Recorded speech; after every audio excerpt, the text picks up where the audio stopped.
Anyway, this is It'll stop and I'll. Pat, that's you. Welcome to Living Web Farms. Welcome to our Bee Symposium. I'm Pat Battle. I'm the director of Living Web Farms. And for those of you that may not be familiar with Living Web Farms, we are a nonprofit organization dedicated to helping to show the pathways to the future and to deal with the various issues that are critical to our sustainable production of food and energy and the protection of our resources. If you are not familiar with Living Web Farms, you can learn more about us at livingwebfarms.org.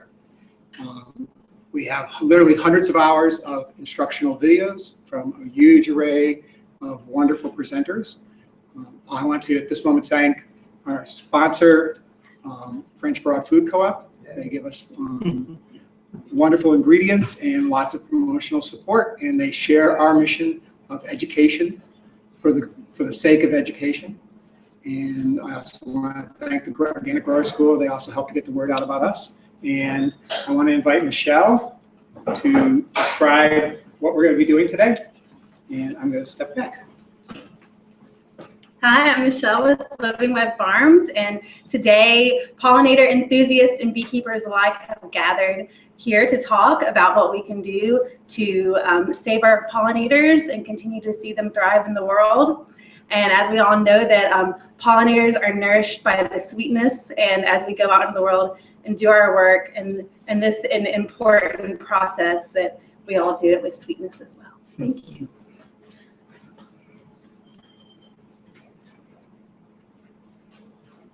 Oh, here we go. I'm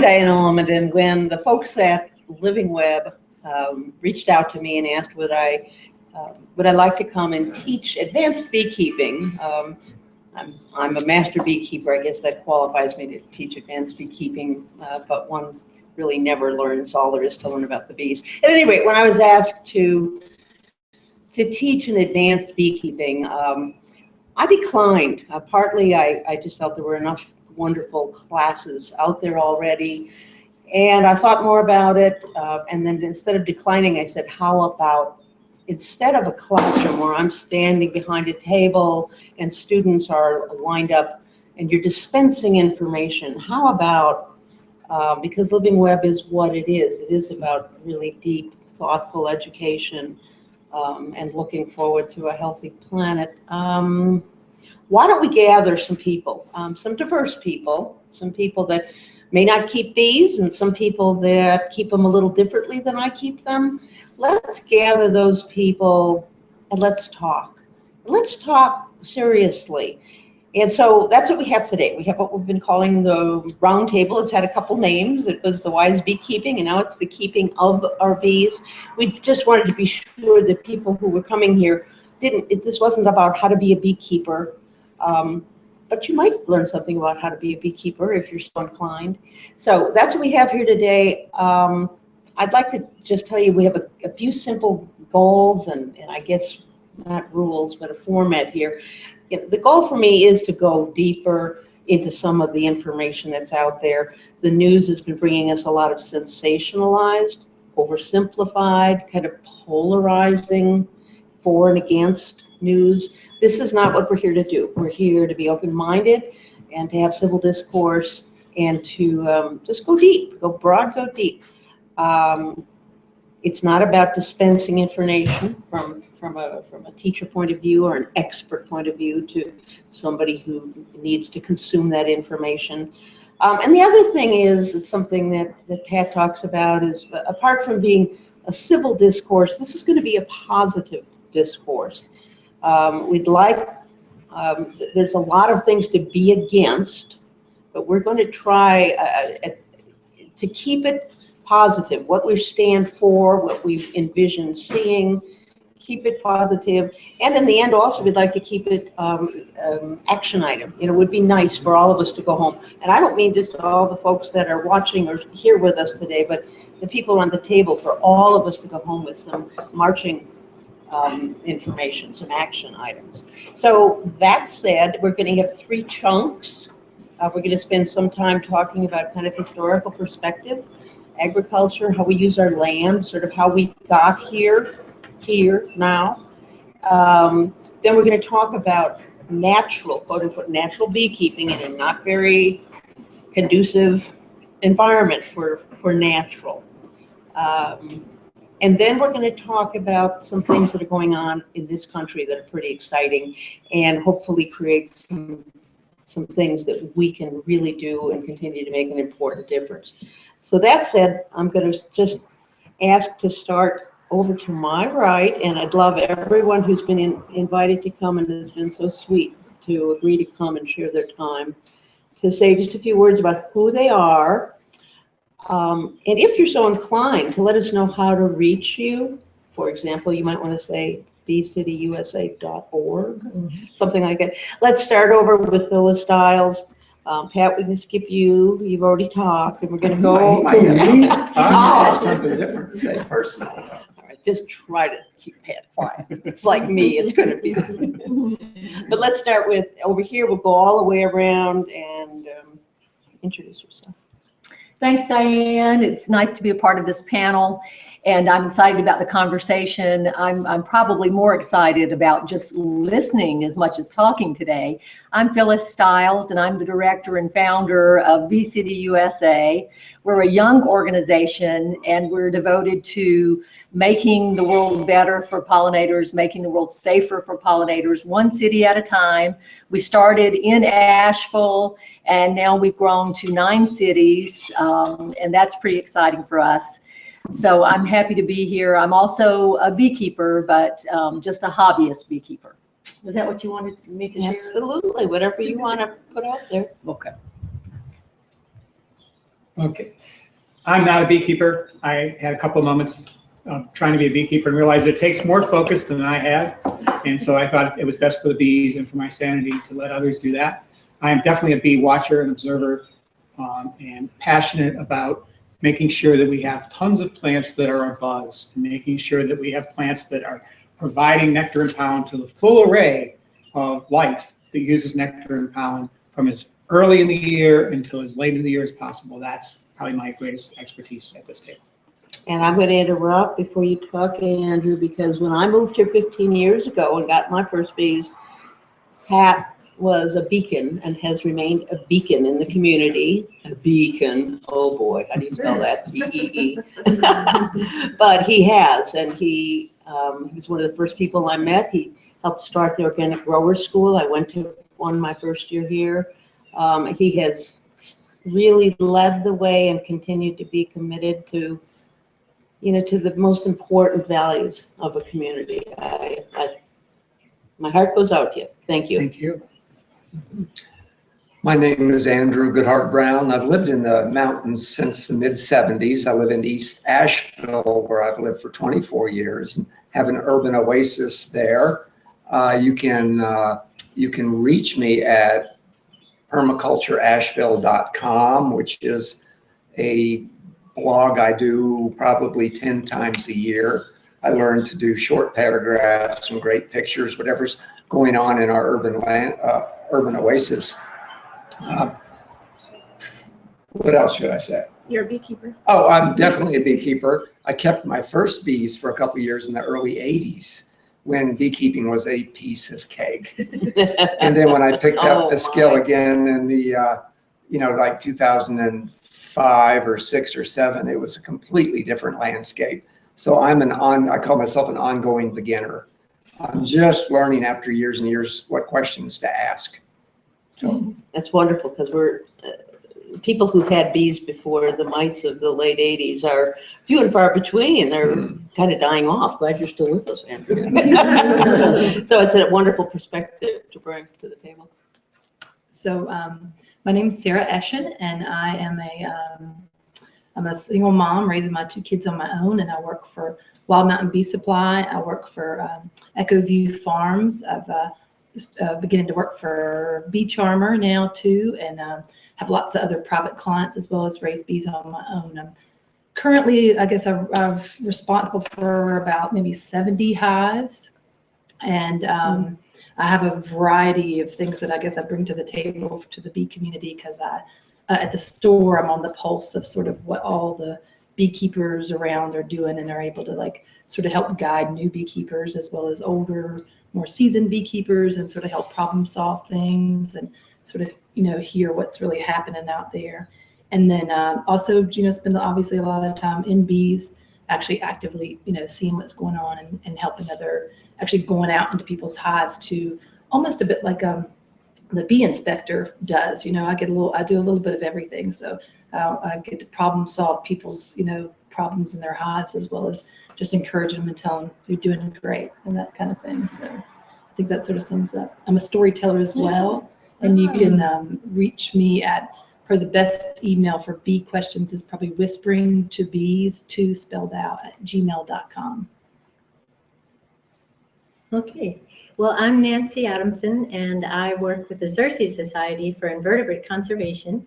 And so my role here, I'm the only one from the eastern part of the state, I guess, or the central part, but I'm really here to expand the conversation to make sure we're always thinking about all pollinators, and not just pollinators, but all of the insects that depend on the habitat, and that also provide us with habitat. They keep our environments healthy and thriving and our water clean. And so I'm here to really just remind everybody to keep bringing back those. I know the honeybees, the one that people relate to so well, but they also relate to lots of other things, and we can encourage them to start noticing those other, around here, 400 to 500 species of bees, across the country about 4,000 species of bees, and around the world 20,000, but that's only a small part of the insect world that makes the whole world run. So, okay. I guess maybe I should just say, if you want to reach me at Nancy at xerces.org, or you can go to our website at www.xerces.org. Yeah. And I also work with the Natural Resources Conservation Service, and we do a lot of conservation practices with farmers, and so I'm sure we'll be talking about that too today. Yeah. My name is Angie Lovezzo. I am, in my personal life, a beekeeper and a longtime gardener, and I'm here as I'm the general manager at So True Seed. And at So True Seed, we are committed to seed sovereignty and food sovereignty, and only carry open pollinated varieties that can be saved and planted true to type. Which is also part of the reason why we do that, is because we think it's important for pollinators. So, yeah. Thank you. Good. Now, so that's a pretty round table we've got. A little bit of everything.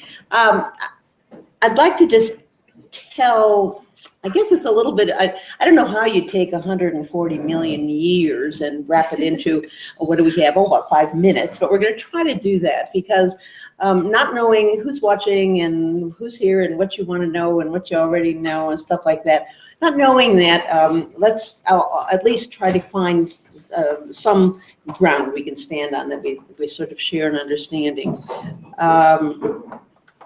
Bees and flowering, or I shouldn't say flowering plants, angiosperms, have been around, who cares, about 140 million years. There were people who will nitpick that a little bit, but about that much time. And a flower is where the sexual organs for that plant live. And pollination is plant sex. There you have it. It was an amazing evolutionary step. The flowering plants. I mean, it's just, we could spend the whole rest of the time just talking about that. Just wondering about it. Oh, just going, oh my golly. I just showed you a picture of a fossil of a bird, the first with pollen in the guts. It's like, it's endlessly interesting, but we have bigger fish to fry. So here comes these flowers, and in there, boy parts and girl parts, it's plant sex, moving pollen, which is where, to think of it as the equivalent of the male sperm almost. Moving that from the male to the female, there goes our waivers, Pat. Moving that can be accomplished a lot of different ways. And the first plants thought, well, we'll just make a whole ton of pollen and we'll let the wind blow it around. That works. As we all know, when grass and the pine, when grass blooms in the spring and the pines go, I mean, that's the wind blowing an awful lot of lightweight pollen around. And it does work. It's not very effective though, is it? What a waste. Then along came insects, and they started this dance, this coevolution of flowers and pollinators. And the competition, plants to get the pollinators and pollinators to get the goodies, was pretty extraordinary. So you had this unbelievable coevolution, this diversity and abundance of plants and pollinators that appear. Pretty darn exciting. And in the meantime, the plants developed all these great strategies. The ones we're most familiar with, of course, are the scent to lure the pollinator in. Nectar being quite an expense for a plant to create nectar, but nectar really ultimately was the bait. And if you want an insect, it's just like kids. They'll do the chores if you give them the candy.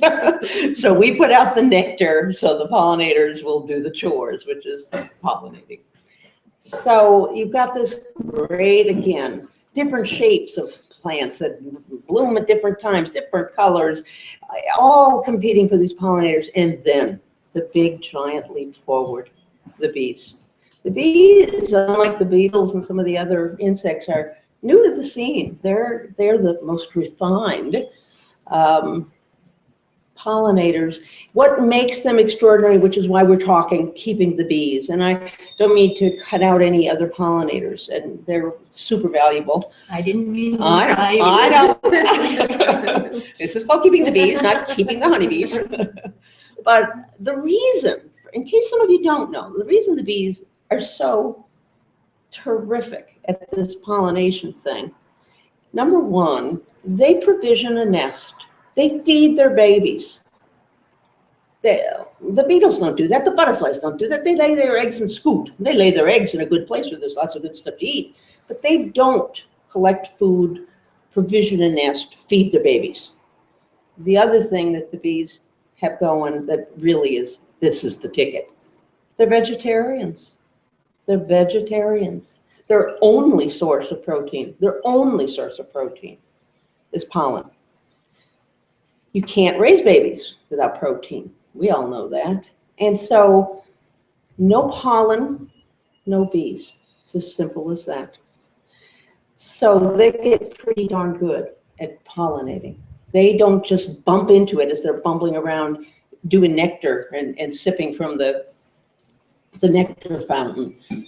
They collect it. They literally collect it. And they're so efficient that they often will collect it from just one species. So they're taking apple pollen to the next apple flower and so on. So I don't want to belabor this, but it's just is too amazing. And it's important to know, during this evolution. So now we have, 250,000 kinds of insect or pollinators, 250,000 kinds of flowering plants. But what happened is because the bees got so very good at it, most of the flowering plants require bee pollination. Not all. There's still 20% that want the wind to blow it around. There's still a whole bunch, like the night blooming and the carnivorous plants we've been talking about, that require different pollinators, but the bees are it. And to just add on to that, why is the honeybee? What's the big, we've got 9 kinds of honeybees in the world. And 20,000 other kinds of bees. What's the big deal about a honeybee? Well, up until 100 years ago, all of the pollination services were accomplished by native bees and feral bees. And I'll kind of discriminate a little later about a native bee and a feral bee. But that up until just 100 years ago, so for 140 some odd years, everything was going hunky-dory, despite the human species kind of making some pretty big impact on the planet. And then about 100 years ago, things really got out of whack, and in came the services of the honeybee. So what makes this honeybee so unique? What makes her unique is she's a super organism. She's a super organism. Those boxes have 60,000 bees in it, but it's one unit. It's a perennial organism. It isn't going to die out like the bumblebee nest dies out in just that mated queen makes it through the year. The honeybee is an extraordinary example of something that we don't really understand very well, superorganisms. Anyway, so that's the context there. But let me give you a little peek at what has happened to this planet we live on and this land that we love, and what we call habitat. And I'm going to check my notes because I want to be absolutely right. Okay, 2002. And a lot of this information is a USDA census, but a lot of it can be found in Doug Callamy's wonderful book, Bringing Nature Home.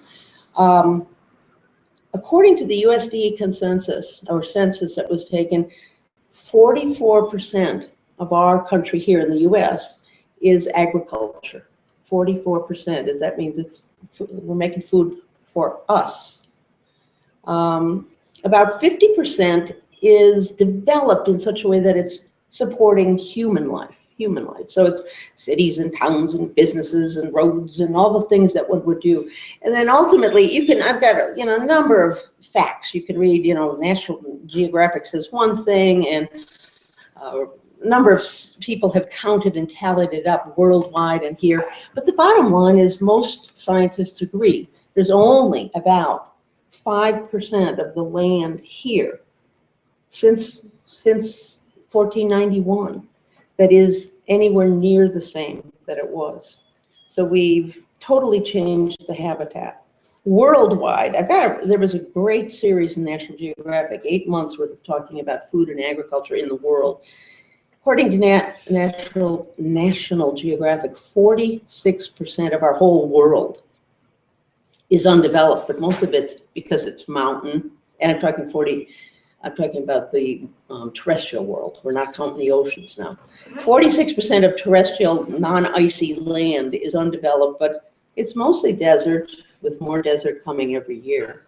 And mountain, which is why, where does the world go to get more land? It goes to deforest. So, and then 38% of the whole world is agricultural development. And then 15% is human impact, erosion and so on. So, I mean, we've really utterly transformed the look of the planet, the way the earth is. And most of it is agriculture, which is so ironic because that's the food that feeds us, but we've done it at the expense of habitat, which is the food that feeds the bees, that pollinates the food we eat. So all that to bring us to that sort of strange place we are at today. The word sustainable is overused. The word sustainable continues to be way overused, but I can't think of a better word to explain where we are. Oh, what am I doing? It's okay. Your necklace was making a sound, so we couldn't hear you. Well, yeah. I have to have it You're on. fine. That's my honey, and that's my mummy. We can hear all this later. Okay. So I hope we didn't take too long, but I wanted to give you a 140 million year synopsis so that you knew where we were, and to use an overused word, but I can't, if you have a better one. Anyone around here at the table got a better word than unsustainable? It's a good word. Words getting tossed around these days is resilient. And just able to recover, because at this point, we have pushed things to an edge, and they need them to be able to bounce back.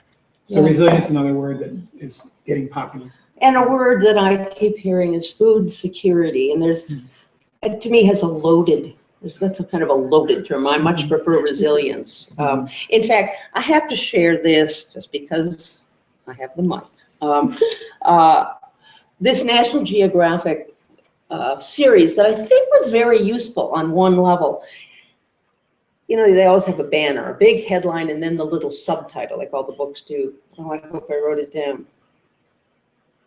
Oh, here it is. By 2050, we'll need to feed 2 billion more people, which is true. Everybody estimates that in 35 years, our population is going to go up 35%, up to towards somewhere between 9 and 10 billion.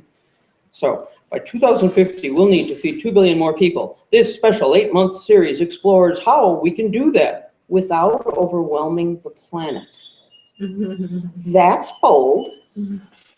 That's bold. They didn't say without further overwhelming the planet. Yeah, and I wrote down, I take issue, I am sure we all take issue with the message that says, we can do that, no problem. Look at it, we can do that. I think it's very optimistic that we may be needing to feed 2 billion less people if we're not careful. Yeah. And then they come up with a 5-step plan, and I think it's all very useful, and I'm not going to share that. We can bring it into the general conversation. But so let me add, there's a few other little things to just to fill in that picture of what we've done here to the land. I got to talk to you about lawns. Phyllis likes to talk about lawns. Doug Tallamy in his book, Bringing Nature Home, loves to talk about lawns. I bet you don't have a whole heck of a lot of lawns on your urban farm. I've got little bits. Little bits. Well, unlike Andrew, who has got a little bit, we got about 50 million acres of lawn in this country. 50 million acres. It's the number 4 crop before wheat. There are more acres in the lawn, turfgrass, than there is in wheat. And if you only counted irrigated acres, like the irrigated almonds and the irrigated, the crops, the orchards and so on, lawns are number 1. Number 1. So, it seems to me obvious we have, there's all kinds of facts. Okay, we got 50 million acres, we got 17,000 golf courses, 700,000 athletic fields, and I don't know how many million miles of paved roads with kind of grasslands alongside, not turf actually. And I haven't even talked about the fact that those acres just are feeding us or suiting us for our lifestyle. We haven't talked about the pesticides we are continuing to pour onto them. That's another conversation. I'm sure that conversation is going to come up as we open things up. So I'm going to ask that you take a deep breath, those around the table. Well, I guess I'd first ask if you would agree with me that it's probably not realistic, but maybe it is. Is it realistic to expect that you can take 95% of the land, kind of change it pretty radically, and expect that all of the biodiversity, all the species are going to stick with us, and everything, that we can do that? Is it a reasonable expectation? That's a silly question. Yeah, I know. There's a concept called extinction debt, and the notion would be that we've changed things so fast that species haven't died out to catch up. But over time, the natural balance, and golly knows nature loves a balance, would be that then 95% of the species would die out, and you'd have the dominant species, which goes back to a conversation we've been having about what species get to stick around. So I guess if it's okay, I'd like to open up our format here, because this is an experiment, this roundtable thing. Would be, we will kind of talk, I'm sure all of you have something to add to what I've just laid out there. We also are very interested in having people online, because this is live streaming, that can text, and I think Michelle or Pat are going to be in charge of taking any kinds of questions we might get. And we have a bunch of folks sitting on the porch over here on the deck, staying cool, and there's good stuff to eat over here, by the way. So let's open it up. I just wanted to hear what people, this is pretty gloomy and doomsday, and remember the goal is to stay positive, and the goal is to come away with creative ways to kind of deal with this. And so there you are. I'll jump in. Just that, we're talking about pollinators and what we can do that's positive, and you kind of alluded to the lawn situation and pest management, but that's just a really great, simple thing to do. Stop using pesticides, especially Bee City USA really talks about cosmetic use when you're using a pesticide in your yard and it's not for agricultural reasons. There's in my opinion, no justification to use it at all. And even in agricultural situations, there's a lot of different things you can do. So if you're a home owner, you can just stop using things altogether, and then try to support the farmers that are more careful about their use of or how they do farming. No, I'd just like to say that as a response, it was like gloom and doom. Also, just on the flip side, to balance that out, like nature likes to do, is, you know, just acknowledge how amazing our planet is and everything that is on it. That they've survived this. When you break down all the gloom and doom, it's just amazing that we're not just a small, you know, pot of dirt. It's amazing that things are still thriving and growing, and, you know, and that there are still people that are actively trying to, you know, move in another direction back to the original granny's and papa's way of growing food very naturally and very pure. And so I just wanted to acknowledge that real fast, that it's amazing that she's survived, you know, like with all laying out all those facts. It always just makes the hair stand up on the back of my neck, like, wow, this is pretty powerful, this planet that we're lucky enough to live on. So. Well, we continue. I mean, there was a subtitle for this get-together that was called Saving the Bees, and I kept editing out the Saving the Bees and called it Keeping the Bees, because I thought, how arrogant of us to think that we will save the bees that we've endangered. Let us contribute. More likely they'll save us. Yeah. You know, like, they've been here 40 possible. million years. They are pretty resilient, and they're probably just rolling their 5 eyes going, oh, would you please get on with it? You know, let us, so yeah, here for resilience.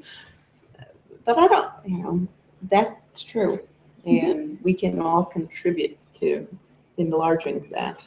I think last year, the United Nations Food and FAO, Food and Agriculture Organization, and the environmental program scientists all sent out an agreement that said that yes, we can feed the world's population in the next 100 years, but the only way that's going to be done is through sustainable and organic type small plot farming. Mm-hmm. Industrial model is a failing system already. It's not going to do it. And so there's no way that we can save the honeybees without saving the honeybees environment, without, you know, so we really have to take a big step back and begin to mimic some of the complexity of the natural world that has developed over a couple 100 million years of biological evolution. You know, our industrial systems simplify things, and, you know, it's an ecological mess. It's a mess for all life. Life is very complex. We need to begin to understand that and begin to create those complexities around us. What is it that gives life? It's not fertilizers, it's clean water, it's clean air, it's good food. You know, those are some of the key issues that we can begin to address in our own lives and through education. You know, anything that's going to be good for the honeybees is going to be good for the environment, it's going to be good for the water, it's going to be good for the air. All of our actions and activities should have that as an underpinning. Whatever we're choosing to do, how's it going to affect the air? How's it going to affect the water? How's it going to affect the, you know, the quality of the food thing? I think that point's really important, and I've had wonderful illustrations of it just recently. One of the workshops we just had was Ray Archuleta and David Brandt talking about using incredible diversity of cover crops to build the soil, and then no longer disturbing the soil, following natural systems rather than our pretty crazy system of deciding that we should upend the entire web of life in the soil every year. And what really impressed me was we just bought a farm that has been utterly abused. I mean, 10 years of people who did not really know what they were doing. They learned from another farmer, and then were just trying to do what they learned, but didn't understand why. So they were literally using pests, things like copper sulfate twice a week, whether it was raining or not, you know, just like because they learned to do it. Oh, so they really damaged this soil. They didn't put cover crops on, they covered it in plastic, grew nothing but tomatoes. This soil, although incredibly good soil, was severely damaged. And when we got our test, that's what it showed. And we just did one season of about 6 different cover crops, several grains, several legumes. And then Ray and David came out, and probably the best moment of that day, unfortunately, it wasn't caught on film because it wasn't part of the workshop. It's when they first got to that field. And they're like kids in a candy store. Just loving the diversity that was out there, taking their shovels, pulling the soil up, looking at it, seeing already that there's aggregation, that there's pores. The soil's already recovering, pardon? And microbiome. flora and microbiota in the. Yeah, totally. That's what the plants are putting the exudates in to feed their community. It's one of my favorite pieces of knowledge that I learned from Dr. Laning, and it's critical. The thing that really is fun for me is there's another field we planted sand cover crops in where we put up a greenhouse for heirloom tomatoes, and I was mentioning that this year I hadn't seen CMAC ladybug, and it's like one of my totem insects. I got out to that field, and we'd rolled it recently. Till just rolled it, and ladybugs everywhere, beneficial insects everywhere. Just, you create that diversity, and you get that diversity. The world really is resilient. It's a real joy to look at the world and see that it takes very little for things to start coming back. One of my favorite things to say is just hold your fire. Wait and watch. Watch the world fix itself. So that's a critical one. You can go online at Living Web and find tons of information about how not to use pesticides to control insects. Virtually hardly any ever need to be used. We have a conventional grower with us who have been learning how to spray our alternatives to fungicides. In the second year, as he was learning organics, he said, why should we take care of insects? So what do I spray for insects? And I walked him around the farm. We looked at everything. And I said, by the end of it all, nothing right now. And he was just in shock. That's insane. That can't be. How can we? It's all about balance. Once in a great while, things might get slightly out of balance. You may have to do a little something, but the goal always is as little as possible. As little impact as possible. It fixes itself. Nature is resilient. We have damaged her severely, but she's a genius. If we just ease up and start to maximize diversity, things will take care of themselves. That reminds me of this whenever I teach children about honeybees. We often cover the pesticides, sort of what we do here, and about sort of to put it in perspective for them. I always talk about the beautiful dandelion that's a great nutritional source for honeybees as well as for us, and how that's a big reason why Americans dump so many chemicals onto their lawn. And it was just the wonderful, my favorite moment was this, we brainstormed what other options that we could do. And this one little small girl raised her hand and she had a little comment to make. And she asked and said that her idea was that maybe that people should, if they didn't like the dandelions, that they should have to pull them up out of the lawn by hand, their own selves. I just thought that was the most genius. So I teach that every single time I teach the kids about bees, because it's just so beautiful, because a couple of things are going to happen. Either that person's going to get tired of pulling that plant up, or maybe even that person's going to pull that plant up and look at it and realize just how beautiful it is. Either way, more than likely, they're going to let that beautiful, nutritious plant grow. And so it just sort of reminds me of that same sort of philosophy, and how kids just have that brilliant way of looking at the world. So. I want to stop for a moment and do a little process thing. Can you all hear us well up there? Sometimes not. So we should all try to really speak up and project, because there's a lot of car noise out there, and we're kind of in here, and we hear each other. We want to project for folks. And raise your hand if you're not hearing us, okay? Make us project, okay? Yeah, and could they come around behind me? Yeah, there are a couple seats up front here too. Do feel free to come up closer. Like over there. There's actually about 4 seats, You just, don't be intimidated. That's being streaming and recording. You come first. You're here. Yeah, if anybody is having trouble here and you want to come on up, come on up. Okay. Pardon? The breeze. But the food's in here. The voices are in here. The voices. Let's just try and project. I think it'll work. Okay, sounds good. Yeah, well, maybe I will, just for points. I'm not cutting anybody off. Okay. Well, I was going to jump in on that. Cool. It's nice to hear us all having the conversation about the transformation of the planet over 140 million years. And I love the overview that, geological time overview of how we got to here. And it really does put things into perspective. For me, I'd like to just give a little more background about Bee City USA to answer the question you posed. What do we do with this information? And here's what I did with the information, that knowledge that you just described. What did I want to do to it to encourage that resilience that we all want to see with our planet? So after hearing about colony collapse disorder back in 2006, the call went out for people who had never been beekeepers before to become beekeepers in North Carolina. And the first certain number of beekeepers would be rewarded with the equipment they needed to get started in beekeeping. And my wonderful husband heard that call and he answered it, and he went to bee school.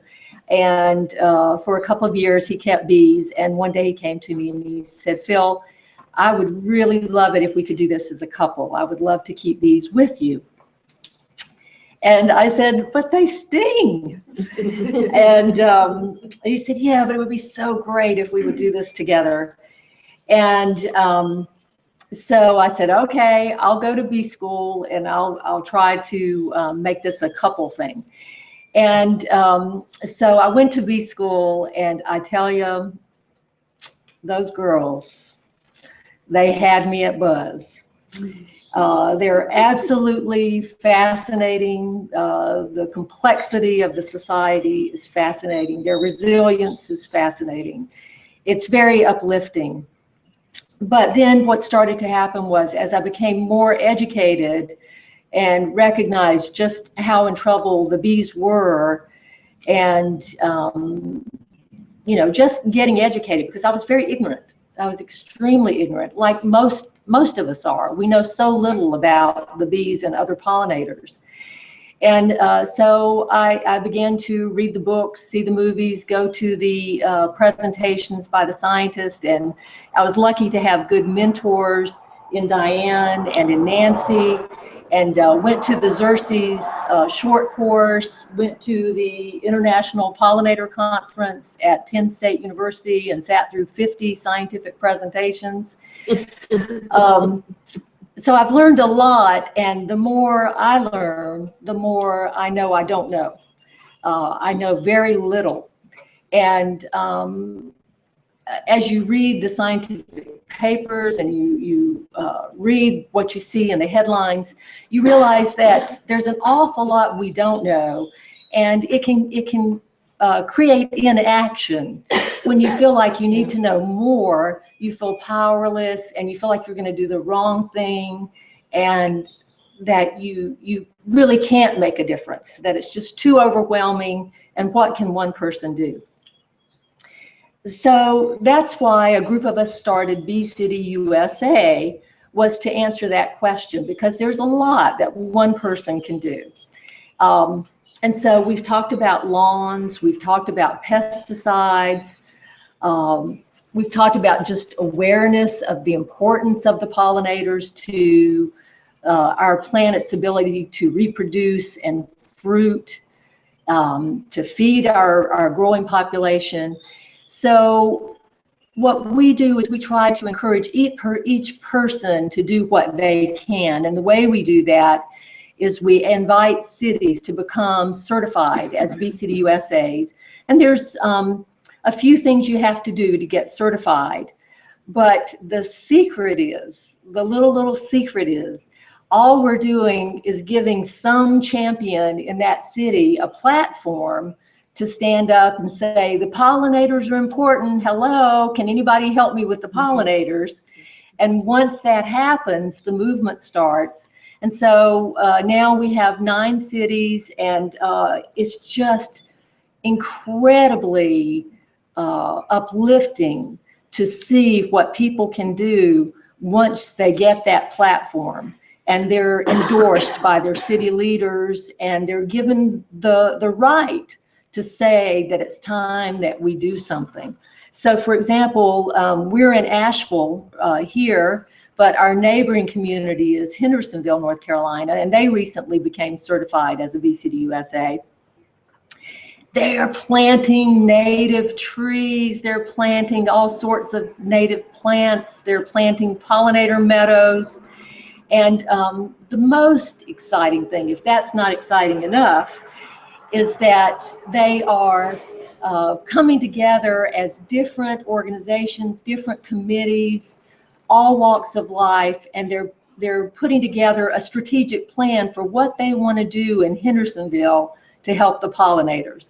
It's what they want to do. Nobody's telling them, nobody's policing them, they don't have to get permission from anybody. They just decided that they want to do some things to help, And this is the first year. After the first year, every Bee City USA they have to reapply to be certified again, and they have to give us a report on what they did the previous year. And we're gonna share all of those reports on our website at beecityusa.org so that we'll inspire each other, because I can't tell you how creative people can be when they're given the license to be creative. And so it's kids, it's adults, it's professionals, it's hobby beekeepers, it's city leaders, it's staff in public works departments and parks and recs departments. In each community, they're coming together and saying, okay, the pollinators have a problem. What can we do to help? And it's just amazing to watch it happening. I just want to add one quick thing, and nobody's telling them what to do, but if they're really successful, they will let the bees tell them what to do. Thank you. And our clock hasn't moved since the first 7 minutes, so we'll need a reality So check yeah, at some it's point in now time. 2:15. Oh, God, wow, we've done an awful lot in 8 minutes. Okay, I appreciate that, because, you know, the bringing back the focus to the doing and the making the difference. And because we talked about, some of us had dinner last night, we were talking about how do you go deep? How do you talk about these complex issues without being overwhelmed or without allowing yourself to become hopeless? Well, you just make up your mind, I'm not going to get hopeless. Call Pat, he always is positive. But how do you do that? And, you know, it's really finding a way and making a commitment that information is empowering and a platform. I mean, the notion that having a platform, last night we talked about, you know, how do you connect people in a way that it isn't adversarial? There's really too much of saying, you know, I use an example, and it's a tricky example. I mean, there are some beautiful people, Mothers Against Monsanto. And again, heart goes out to them entirely because of the passion and the seriousness of what they're saying and what they're trying to accomplish, saving, you know, their kids, their planet, their future. And then, you know, I'm also looking at an example of there's tags that we've been demanding, the tags that go on the plants at the big box stores. There's pollinator-friendly plants that you can buy that are good for the pollinators, the echinaceas and the sunflowers and the coreopsis and all this stuff. Well, lo and behold, we found out a few years ago that these plants are raised like little babies. They are raised with the neonicotinoid systemic chemicals on them. So for the industry to make a saleable plant, they're using the very thing that we're sort of wanting our bees to be safe from. That wasn't making a lot of sense. But here's what's got interesting. A lot of things have gotten interesting. But one of the things that got interesting that I take notice is that, okay, so the big box stores now have a sign that says, you can buy this plant. This plant doesn't have it, is clean. It doesn't have the systemics. It doesn't have the neonicotinoids on it. And it wasn't but weeks later after those signs and tags started appearing in these stores to help the consumer do, you know, have healthy plants, that there were other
is.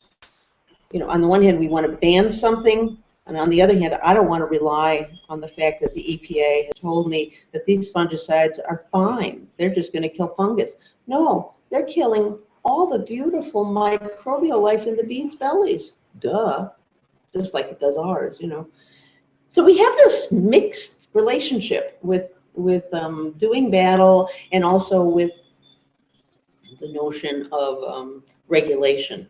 You know, when should we rely on it? When should we push for it? When should we sign petitions and insist upon it? And when do we just stand up and say, duh, stop using poisons in the environment? They're showing up in the ocean, in the mother's milks, and everything else. We don't need to wait anymore for a whole lot of science. Anyway, that's another topic, the notion of regulation, the notion of how to engage as an interested citizen.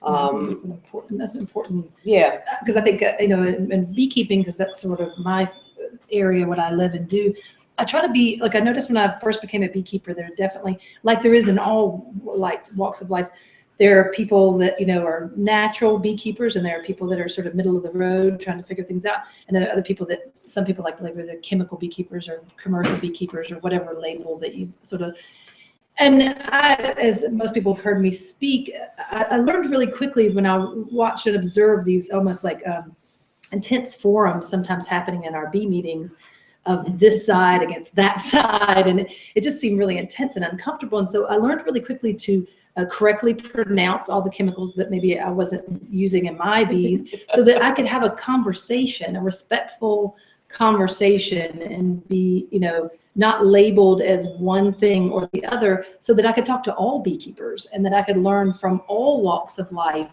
and we could share wisdoms and information openly, free of judgment and free of fear of what someone's going to think about us because maybe we tried this chemical, or we tried not to use this chemical, or tried to do everything away, you know, natural or whatever, all those labels and judgments. So often when I speak, I always invite everybody to really try that effort, because it's really easy to jump on bandwagons and get going in a direction. And it's just really important if we can all, like the table here, keep conversations going, then you're going to learn more about it. And if you're not quick to do a judgment and do a bandwagon, I think you shut people down from having that conversation, where a lot of really valuable information. I've learned a lot from beekeepers that do things that I probably would never do to my bees, but some other things come out of the conversation. And then sometimes after a while, since they don't know what type of beekeeper I am, because I'm not put in a category, then they'll say, you know, hey, Sarah, so what did you do this past year for this or that? And we'll start in a real casual conversation, and they'll say, that's pretty weird. Did it work? You know, you know, and then they might be open to try it, versus if I've got my label in my t-shirt and my, you know, stick in hand, they're not, you know, and working at the bee store, I work with all kinds of people. I work with lawyers, toothless, you know, overall wearing, that don't wear shirts. I mean, I work with the span of them, and I have no judgment. And I encourage everyone to beekeep the way they want to beekeep, so that they will keep coming in and keep asking me for questions, or just keep sharing information. Not necessarily, I'm not the wisdom person that puts out the information. I'm just the listener, you know, to And sort of. I'm conscious of that when we talk about farmers, because I Yes, haven't ever met a farmer that doesn't want to give you good food. Yeah, you know? yeah. So it's a tough thing if they grew up in that world and that's the way they know how to farm. It's Right. hard to change sometimes. Yeah, And it's I always very say- personal, taken very personal if you Right. assault the method that they're using. So. Every farmer is a comrade. Right. We all, I mean, anybody who's working with nature to produce food, even if they think that they have to be in an adversarial Right. situation rather than cooperation, they still are taking part in an incredible mystery. Right. And they are sharing the same risk that we all share, from hailstorms, from drought, from all kinds of things. They're all comrades, they're all heroes in my mind. And indeed, you know, anybody that walks in the store, if they choose to buy that, you know, protected from thrips and all these other plants, they're still way closer, as far as I'm concerned, to engage in the natural world. The people who haven't left their couches, you know, who are afraid to step outside because they might get stung by a bee, you know. And those people also, if we're gonna pull this off, we need everybody. We need to get it, that everybody has the potential to be utterly astounded and inspired by the natural world, that at any moment, I mean, I once watched somebody who was very conservative, didn't want to believe in global warming, get it because he couldn't get over the number of goldfinches hitting his sunflower in their little plot. And his kids couldn't have a conversation with me because he said, look, there's another one, there's another one. And 2 years later, he was like, you know, I read this book and I still don't like Al Gore, but I think global warming's happening, we better do something. You know, and I swear it was those goldfinches hitting that sunflower. And that connection could happen anytime. And if it has to happen with a plant that's had neonicotinoids, I'd still rather those people buy those plants and get them in the ground and start to pay attention. We can also make a statement without being confrontational. Mhm. I've been around on the earth long enough. I don't know if this was actually a friend of mine or I heard a story. A woman who, when she would do a presentation to a group, wouldn't argue and get confrontational, but she'd have a big platter full of apples and pull out Raid and spray it and say, here, have some apples, you know. And that's what that was it. That was enough. You know, people can go, you know, and maybe make some changes, maybe not. Well, and along with Phyllis's story, the Xerces Society promotes Bring Back the Pollinator campaign, and even just putting a pot of flowers on your porch attracts a lot, right? You can get a simple seed mix, and you can observe a lot of insects coming to those plants, and so it doesn't take a whole lot just to get people engaged. Yeah. I think that's the word. The word is engaged and connected. Marla Spivak, who's a wonderful scientist up at the University of Minnesota, she's written it, and she's definitely crossed the line. She was a famous beekeeper, has been in bee breeding and bee this and honeybee, but she cares about habitat. She now cares about lots of things, and in fact, she wrote the introduction to the Xerces big book about them. It's the Habitat Bible, or attracting pollinators, native pollinators. Anyway, Marla told a story when we were all down at Young Harris. Some of us were down at Young Harris listening to the Beekeeping Institute. And Marla's really down to earth, and she has a squadron of people up at the University of Minnesota that help people have bees that really don't want to be beekeepers, but they want bees, but they don't want to be beekeepers, which is great. I think we need more of those kinds of people, the ones who'd be willing to pay lots of money to have the bees and have an expert take care of it, and then support the expert's continued work at being an expert good beekeeper. That's working. I like that. In fact, we have to probably talk more about how to make this financially rewarding. The things like not having lawns, make it financially rewarding, find a way. But back to Marla. So Marla's story is, so she's now serving, they have all sorts of wonderful things up in the Twin Cities. And one of the things is a number of golf courses want to be pollinator friendly. She's happy to comply. Some of them even want hives on the golf course, way out in the rough, no doubt. And then there's a whole bunch of downtown businesses and hotels and so on that want beehives. They don't want to mess with them. They just want the beehive. They want to be able to identify and say that they're helping the pollinators. If they get a little honey or a little this or a little that, businesses are paying $1,000 a year for a hive, $800 for the second one or something. So it's a very win-win situation. But the story Marla tells is she goes to the golf course, puts up the hives, and these people who just sort of didn't get it, the day the hives arrive, they set them up and they look around and say, well, what do I feed them? What do I feed them?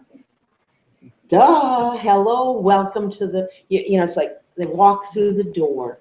They walk through the door. All of a sudden, they didn't, you could you go to CNN and 60 Minutes and National Geographic and hear it all about the bees, the bees, the bees. And then you put a hive in your backyard. It's like, oh my God, what are they going to eat? And it all, so those connections, that's just one little bitty example, but I think the opportunity for, and kids especially, when I work, I mean, we all, I don't know, I think we all work with kids on one level and on different levels, you especially, and you've got your two, my goodness. I wish they were here. They'd probably be the smartest ones at the table, wisest ones, wisest ones. But those connections, I mean, I don't know if you have experience or suggestions. I can see it from a different direction. Working with gardeners and farmers for so long, people will come in and there's a lot of interest in planting seeds for pollinators. And so people will come in and buy a pack of bee feed mix or butterfly milkweed or common milkweed or even just cosmos or something like that and come and plant it. And they'll come back in and just talk to me for, sometimes hours about what they found on those flowers. And it just opens up this whole new, they want to know what else they can do, what else they can plant. And, what kind of meetings should I start going to if I want to keep bees? And so it's interesting just from the other direction, that door can open in so many ways. And I think it's great, it's great to get people there, however it works. So, yeah, and letting them know that you could be a beekeeper by just planting the food Absolutely. for them, and you'll it doesn't necessarily have to dive into hives and care for them that way. Yeah, I mean, people plant the butterfly milkweed and are just so fascinated by how many different kinds of bees are on it, and also, not just the monarchs, but so many other butterflies, and yeah, it's very important. There are so many pollinators and wasps and flies. Yeah, that's right. Nancy's personal mission, we asked her what her goal was last night. She wants us all to appreciate flies as pollinators, so be sure that you talk to Nancy before you leave today. If anybody hasn't spent a few minutes staring at the beauty of a green bottlefly, man, you're missing out. So, I'll support that. Speaking of other pollinators, I always spend a lot of time. I think the word lovely came out of being in an orchard in the springtime. Because when my orchard plants are in bloom, I just go around in a stupor and I just go, lovely, gosh, lovely, lovely. And I pay attention to who's pollinating throughout the day. And what I find is we've got a great grandfather crabapple that has tens of thousands of blossoms on it all at once that lasts about 3 weeks, covered with honeybees, carpenter bees, bumblebees. A lot of the fruit plants, I hardly ever see a honeybee on them. They're all native pollinators. I'll see a honeybee on occasion. They're up working the crabapple. It's all of our native pollinators that are really doing the majority of the work in all sorts of weather, early in the morning, late in the evening. I learned from Pat Battle and his cohort, Richard McDonald, a bunch of years ago at Organic Grower School, what they call farmscaping, and that's developing and planning your landscape to always have plants in flower to attract all the beneficial insects that both help with the pollination and also help you control your pest insects. There's a lot of things out there we can do. There's a lot with the native pollinators. In multi-use, so you plant your hedgerow for blueberries and for your red twig dogwood, and you have your beautiful shrubs. So you can have lots of different, as a permaculture guy, I'm sure you know lots of multiple uses besides edible things. And then this is a little bit of an aside, but once you start looking at those bees, you'll notice wasps. And I now see them systematically looking for aphids. They are like mathematicians, how they look at that plant. So you start noticing. Well, it's a good segue then there's some wonderful research because in the way we're sort of preaching to the choir about diversity and so on, but we talked about it again. Phil and I were talking about how to change this agricultural system that is not resilient, not sustainable, none of the above, and how to begin to make inroads into this millions and millions and millions of acres. And there's some incredible work done by a woman named Claire Cramen And it's interesting. She's done so many studies over the years. She's out in California, so they do the research where so much of our food is raised in the Central Valley there, where they're now having water crises and all sorts of problems because of the intensity of this industrial, non-natural kind of agriculture. But Claire Craman's work, and some of it was done actually with Mace Vaughn of the Xerces Society, they have studied what happens to an orchard or to a field of canola or to a field, of one single crop, a monoculture, that were the marginal, either the edges of the field or some marginal acreage that wasn't put into the main crop. What happens when you put pollinator-friendly, diverse hedgerow or planting within, say, 700 meters of the crop? And the results are huge.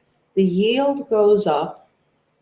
You need less honeybee pollinator services, much of which is paid for and imported. You make the honeybee actually a more effective pollinator. I don't know if it's part of it's the way the honeybee moves, especially in orchards, in terms of going back and forth between rows or so on. And the real plus that hadn't been counted on was that you begin to bring in all these beneficial other insects. So again, it's what Pat said earlier on. There's a resilience, and it doesn't have to be that hard. You let nature begin to recover. There's a concept, you probably know this, reconciliation ecology, Michael Rosenzweig. His notion is that, all this land, all those acres that we talked about at the beginning of our get-together, all these acres that we've radically changed, we don't have to, and we're not going to, put them back into beautiful grasslands or Amazon forests or anything. I mean, we aren't going to be able to restore them. And classically, we restore habitat or we preserve it.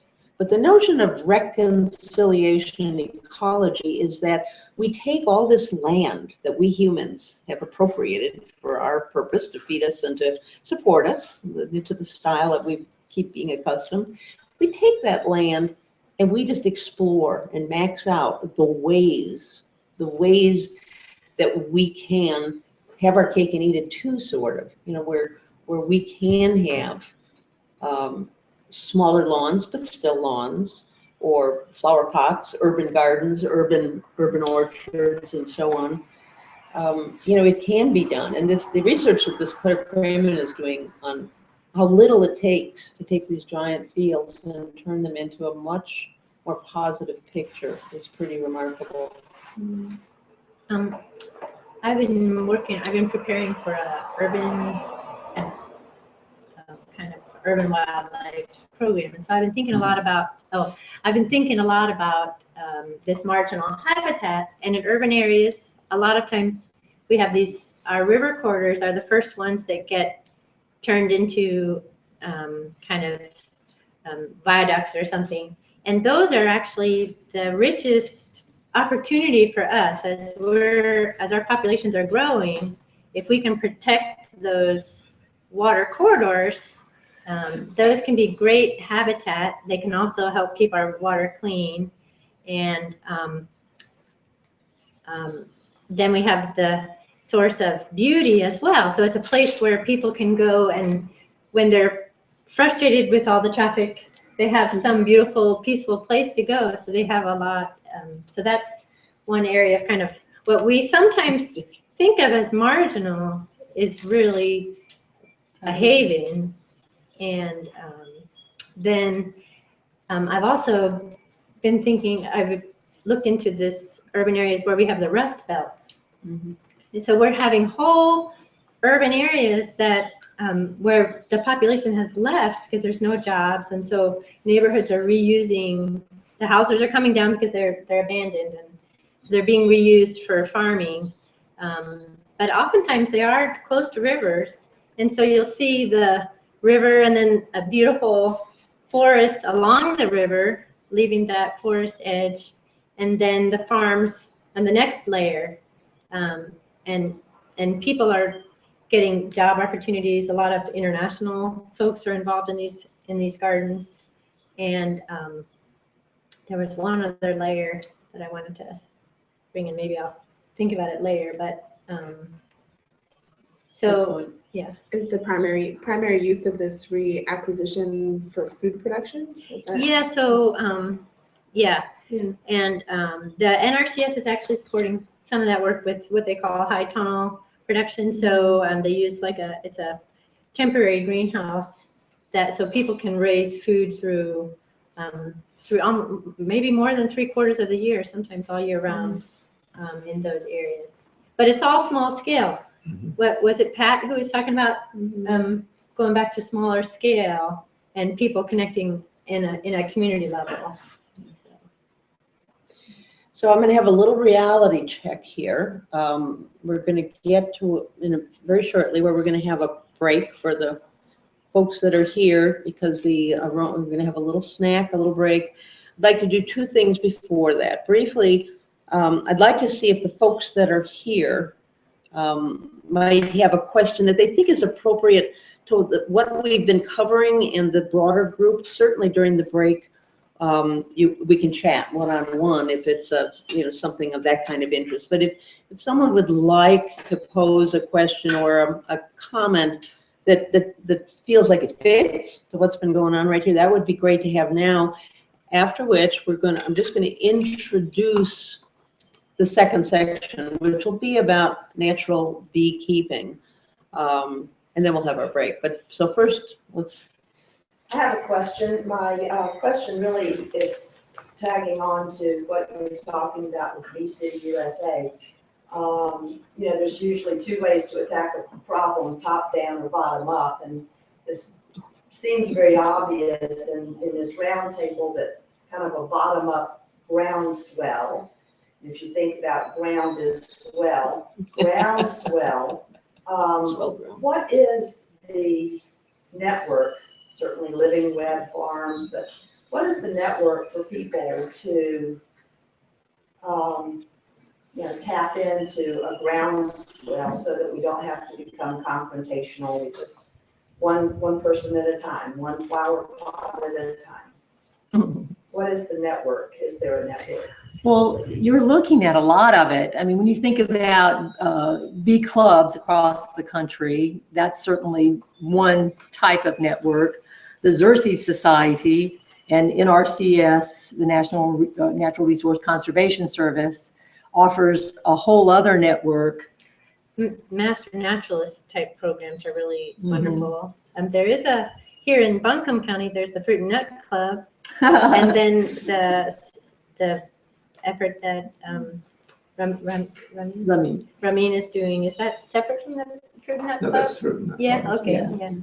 No, but so are you asking if all of that is connected, or Is there an association, a groundswell? what a great question, though. In Asheville, we are lucky enough to be home of the organization called Groundswell International. And they do a lot of great work and are really good at organizing, kind of grassroots type programs for planting sections and, or water conservation and stuff like that. So they're a great organization.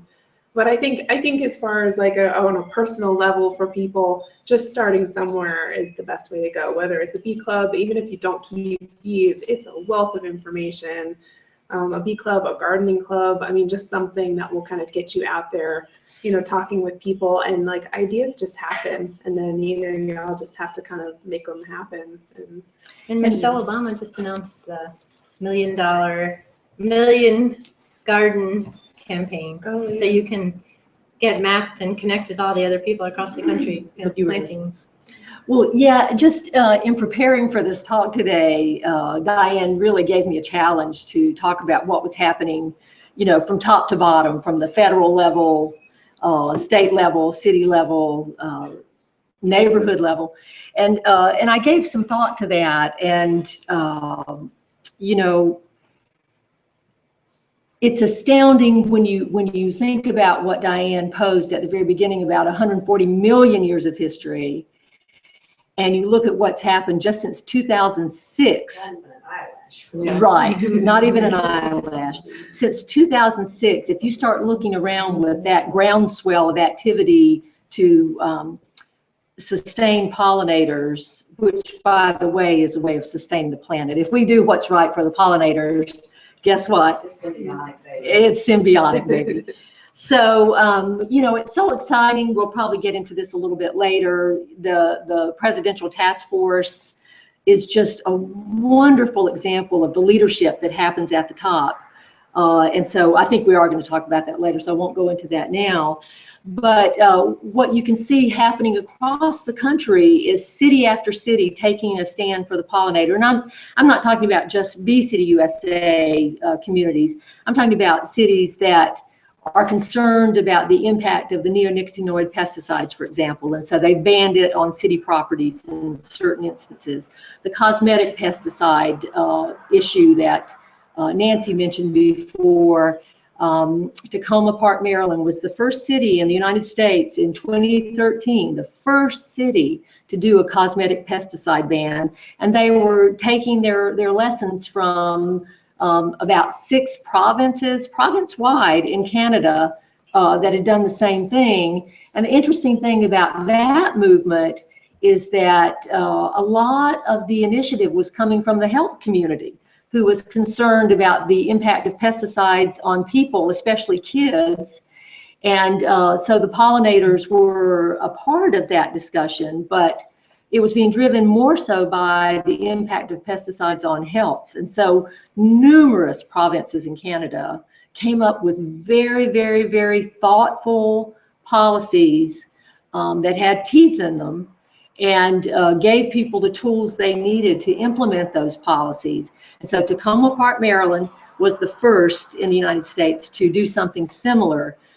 The bad news is that our pesticide lobby has been very strong, and so only 6 states even have the right to implement policies about pesticides at the city level. That's pretty sad. Maryland, where Tacoma Park is one of those 6 states that has that privilege. But otherwise, all you can do, which is something, is implement pesticide policies on city-owned property, not within city limits, but on city-owned property. So, so there's great stuff going on at the city level, sometimes at the county level. Now Montgomery Park, Maryland is following suit with what Tacoma Park, Maryland did. So that, Montgomery County, Maryland, and they're implementing similar policies to what the city did. And then you start going down to the organizations and agencies that have jumped on this bandwagon to figure out what can we do to help pollinators, and it will blow your mind. The network is so huge, and we're all trying to complement one another, not duplicate efforts, collaborate with each other to the extent that we can. So honeybees. Yeah, we're a super organism. Maybe But it's a network of garden clubs or something. well, and you know, you sound like me. I like for everything to be organized and neat, but that's not going to happen. So just so everybody's doing what they can, that's great. And we're learning about each other. We're building on each other. So at Bee City USA, for example, we're starting to spread the word about the Million Garden project. And there are monarch trails, monarch way stations. We partner with Monarch Rescue locally to try to get the word out about that. So if we can collaborate and not compete, let's collaborate to solve the problem. Like Diane said, we're not going to bring the planet back to what it was a million years ago, certainly, but we can contribute to its resiliency. We can certainly contribute to that. And the federal, I guess we are going to talk about it a little bit later. Should we hold off on We'll hold that? off on that. Is there anyone else from on the porch that I appreciated that question very much in the back? Before you leave that, is North Carolina a state? You said there are only about 6 states. We're not. We are not. No. What are the 6 of the other flex states?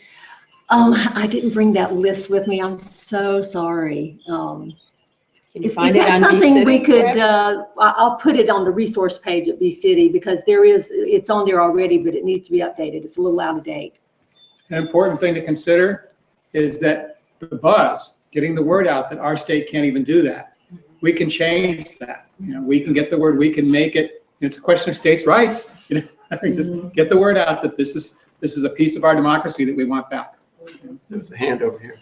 Yeah. Well, I know the whole issue is so complex. If you were to bring it down to one thing that you would put in the forefront to have people do, what would you do? All of us in turn? Yeah, I would love to hear I- that. Well, I've got to refer to Marla again, who ends up, Marla Spivak, if you have not heard her YouTube that was done in Edinburgh, A TED Talk. a TED Talk, not a YouTube, but a TED Talk, Marla Spivak, it's stirring. It's very, very stirring. And and it is complex. And then in the end, she says, plant flowering plants, mostly natives, if you can, and cultivate them without toxins. 1, 2, 3. Now, I think it's probably more complicated than that. We've already decided it is more complicated than that. We have other things to do. But I love having that to go back to, because when I'm overwhelmed or negative, well, they kind of go together, I can go in the garden.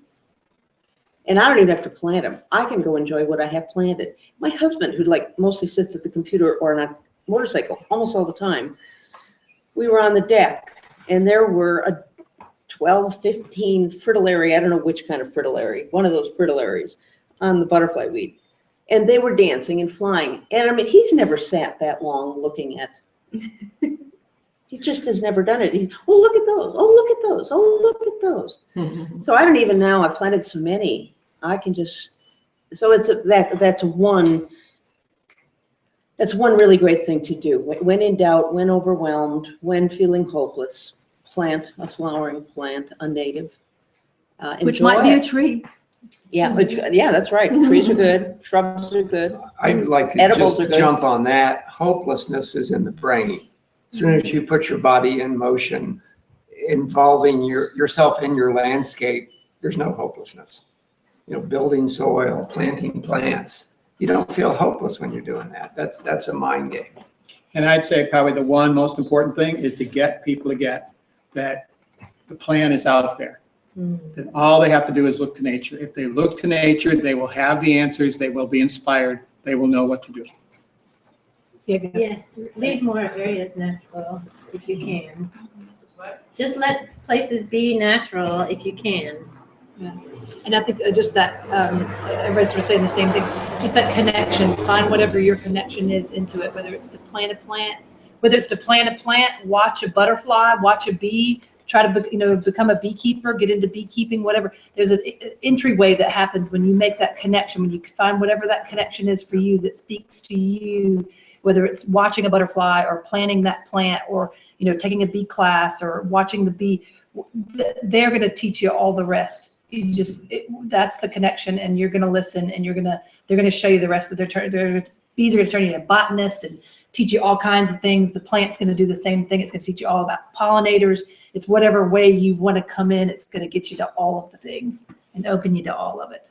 This event is part of Pollination Celebration Week in Asheville, which is part of the whole National Pollinator Week across the country, which Congress proclaimed.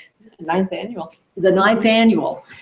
So it's an exciting week for us, and these kind of events are happening all over the country. So I can't reiterate enough this idea that suddenly it's cool to be a little old lady with white hair planting flowers. You're doing something radical. And so I just love the way that, I grew up, I was born in 1956, and so I went through the whole flower power era, and when people were passing out flowers, and, I'm just astounded that it might be the most powerful thing that we ever do is plant flowers, especially native flowers. So Libba, thank you for asking that question. I would say, I want to do Go, Angie, go. So I would say on a very basic level, stop using pesticides, insecticides, and fungicides. Unless you are making your living on your crops, and if you're just going to lose it without it, but otherwise, just let it go, let it be, and see what happens. Your lawn will still be beautiful if there's clover and dandelion in it. And if you can, I start with just a 4 foot by 4 foot section. Take that grass off and plant some flowers, plant some food for yourself, or leave it for the bunnies. Whatever you feel like is best. But those are small things that you can do that will make a huge impact. And I think it's attainable for everyone. Would I like to see everybody rip up their entire lawns and plant food and flowers? I would. But I think starting with a small section is a great place to go. So. And just for a little reassurance, studies have been done. You can see it yourself. You can have up to 40% predation by foliage-eating insects on your plants, and the end result is usually greater production. Yes. By the time that level of predation happens, there's enough predators there. Foliage eaters, herbivores there, that the predators come in. If we have a break, I invite you to go look at the goldenrod down there right now, covered up with aphids. It is your own little wild kingdom. You could if you ever remember that show, you will see so much going on down there. I was trying to take a picture of a ladybug, accidentally got a picture of a lacewing larva with an aphid in its mouth. And then I noticed that off to the side, a little out of focus, there was a syrphid fly larva there too. And this is just one shot. And this is what's going to happen if you just let the predation happen. Hold your fire. The control is there. And the final bit of reassurance is now we know the plants that have been preyed upon actually way more nutritious for us. Their response to the being preyed upon is to make antioxidants. That's what we need. We evolved with plants being eaten. We didn't evolve with plants having no predation. We need that predation to get the full nutrition. When we were coming up with what the Bee City USA certification process would be, we came up with a resolution that city councils would adopt. And one of the coolest things in that conversation of people to say, what do we want to say in this resolution? What are we going to put in this document that we're going to share on the web, and we're going to encourage cities everywhere to adopt? And one of the bullets in that list of many bullets was that when you become a Bee City USA and when you start to notice pollinators, in essence, we didn't word it this way, but you become an observer of nature. Suddenly you're looking at those syrphid flies, you're noticing what's blooming, you're noticing what's eating what. You're noticing that the flowers are moving up the mountain and that the pollinators are moving up the mountain with them. It's like the bees see UV light. We don't see that. It's like we put on bee eyes and suddenly we see the world in a whole different set of lenses. And so we put that as part of the resolution, that when you do start to pay attention to the pollinators, that it opens up a whole new universe. So tomorrow, one of our speakers for Pollination Celebration Week who's going to be here is somebody who does macro photography. Am I saying it right? Macro photography. So he photographs insects. His name is Clay Bolt. And, part of it is just being able to see this world that we're not seeing now because we're incapable. We can't. And I'm so grateful to people like Clay Bolt. And another part of Pollinator Week is we're going to have Louis Schwartzberg's movie, The Wings of Life, where he took 30 years to slow down the pollinators and speed up the flowers to let us see that dance between the flowers and the pollinators. And it's all on the big screen, and you get to see it. And, oh, it's glorious. So, part of it is we haven't seen this world before because we weren't conscious of it. And it was all around us. It was in our backyards. It was in our front yards. And this movement, this network, this interest across the country is opening people's eyes, and they're starting to notice, and they're having these conversations, and things are changing. It's really exciting. Yeah, one quick story about sort of some things that are changing in some interesting neighborhoods is that, I have some bee clients that come in the store, and I remember this one lady told me, I said, she said, what can I do, for the, pollinators and for honeybees? And, sort of I answered her with all the same things. She said, oh, honey, I couldn't do that in my neighborhood. My neighbors would kill me, And so I offered up a suggestion. I said, why don't you make a new trend in your yard? She's always looking for the biggest bling in her yard, because they sort of compete, she says, in their neighborhood, sort of.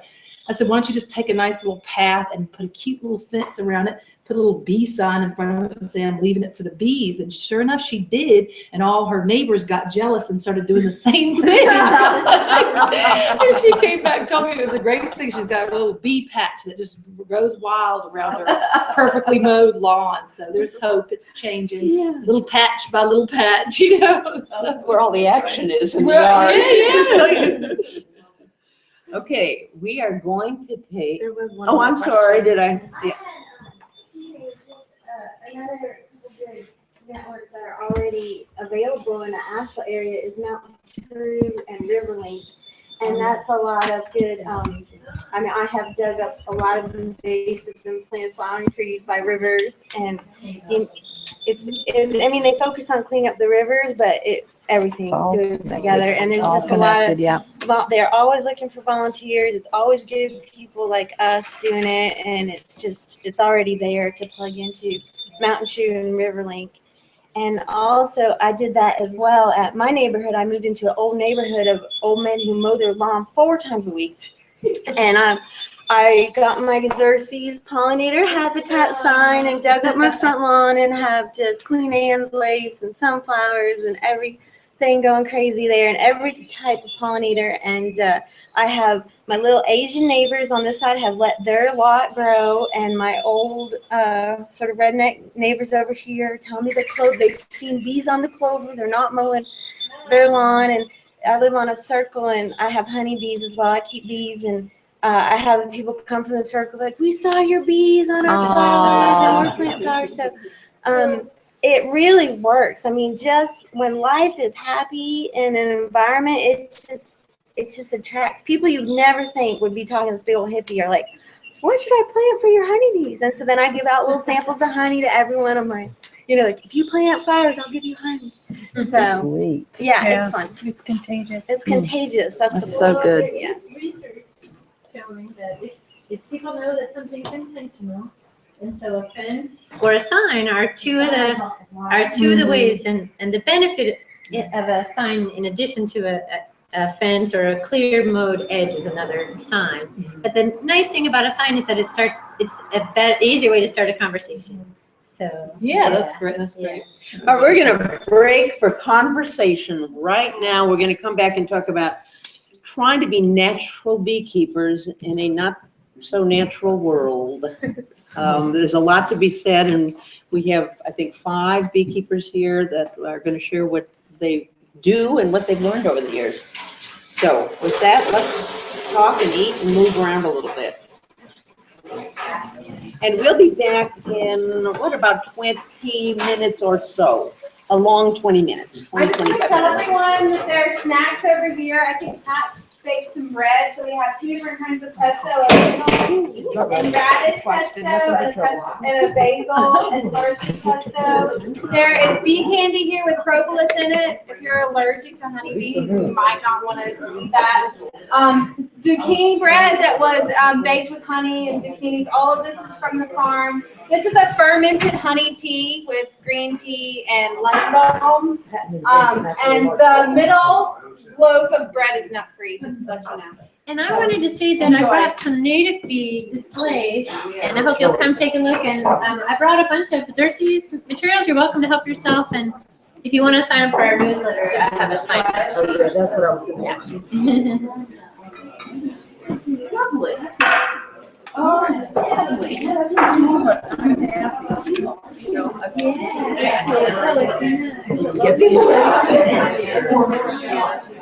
our pollinator brochure. And here's just these.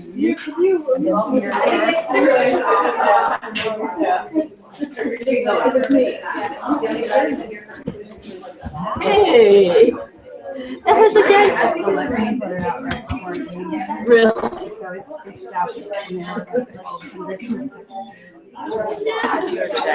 She was real good. I don't remember her name or anything, but she had a little booth and was encouraging people to come visit. Oh, really? Was that me? It was me. We were there. Yes, I did my first. She was the videographer. Well, thank you. I'm here. And I was the one early on today, and I told you I had grandkids that are coming. Yeah, first week of August. So everything. And now is this friendly now? Workshops is Yeah. this is a K through 2 school. That's right. It looks like a Montessori here. Yeah, it's just so exciting. It is, and they joined. We've got the only people calling it cucumbers in already. Wow. And so how long is this like building been? Is this what's your name? I mean, at least but I'm looking at some of this stuff. I'm thinking about it. And even if you drag it down here, so when I temperature, and I thought, I mean, it's really flexible. I think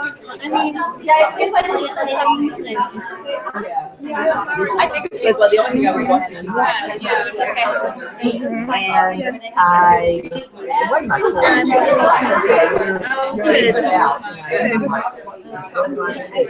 So I'm living up here. It's been 3 years, and I'm just now realizing that I don't have to be a human doer. I can be a human being, and just be.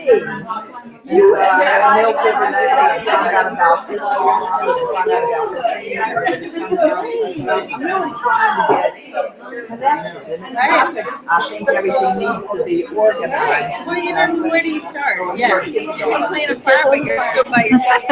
I don't want to trick anybody. Down the mountain.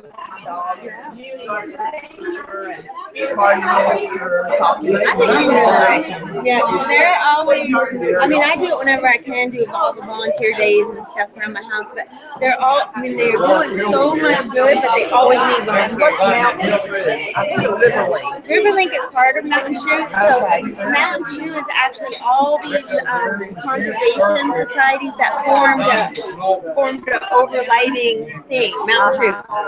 So it used to be like Western North Carolina Water Alliance. It used to be So it's really big. yeah, well, for Western North Carolina, and Riverlink is actually part of that too. But it's like all these conservation societies is like, hey, we're all doing the same thing all over these counties. Yeah, I mean, I use the word symbiotic, but I mean, it's all, I mean, hello, the biodiversity of the world, of the earth, and it, you know, reclaiming itself, it's all interconnected. So if you plant a flower or you help a bee, you're helping yourself. Yeah, I know. We lost some wisdom somewhere. Yeah. I don't know. At least we're holding it. Some of us are still holding it. So we're like, come on. And I feel like I'm, you know, kind of studying a little more esoteric things that have been hidden and lost, and now bringing them out. And I guess I started it with astrology. Learning. You do astrology. I love astrology. I'm Aquarius. Oh, nice. I'm Scorpio. Yeah. Oh gosh.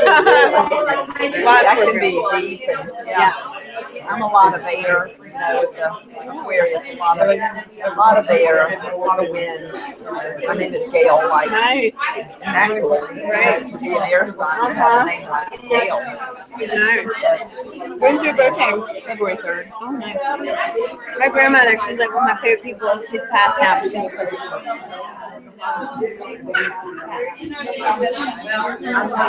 yeah, I wanted to So what are we talking about?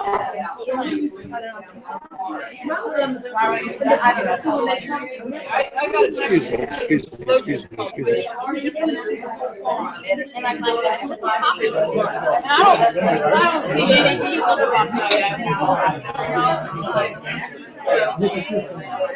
They're pretty though. I'm not complaining.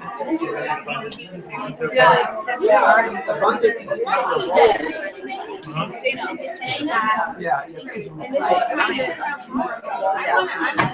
I'm a doer, yeah. And if I want to make the time in my life, I'm Gail. so yeah, it's nice to talk while you're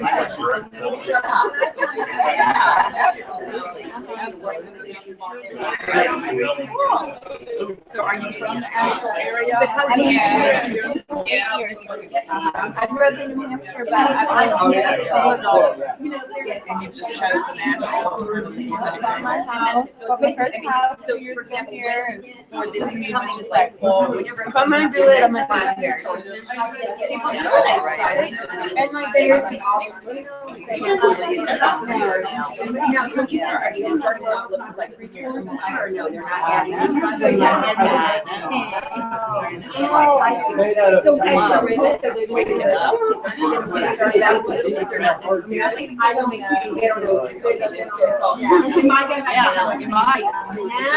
Thanks, Rachel. Since they're not born yet. Okay, we're waiting for 5 years down the road. it's like Like your, it's just really the.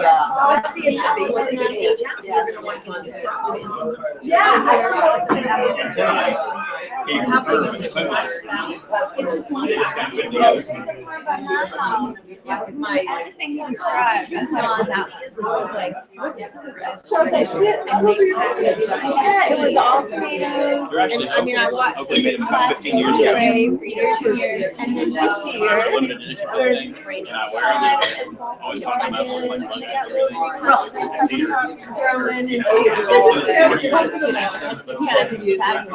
And I was like,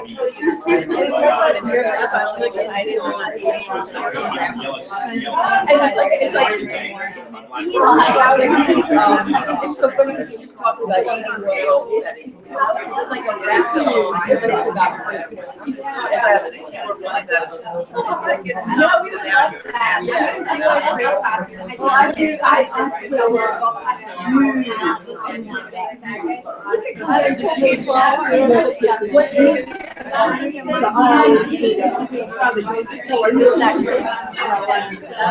I live 2 miles from here and I didn't know anything about it. So I went to the decided to jump in.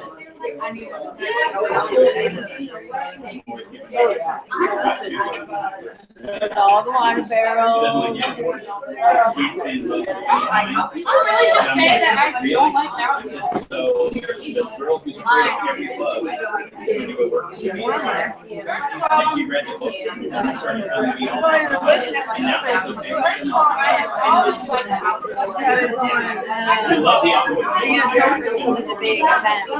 I'm gonna go on like Wednesday, Monday. So that'd be nice. Maybe forest by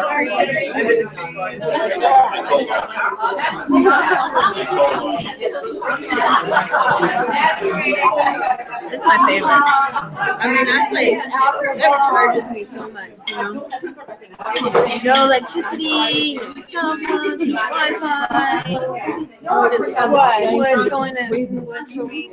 And then she was living with us. I haven't been to the I know. I know someone else in the area. I know someone who goes into this.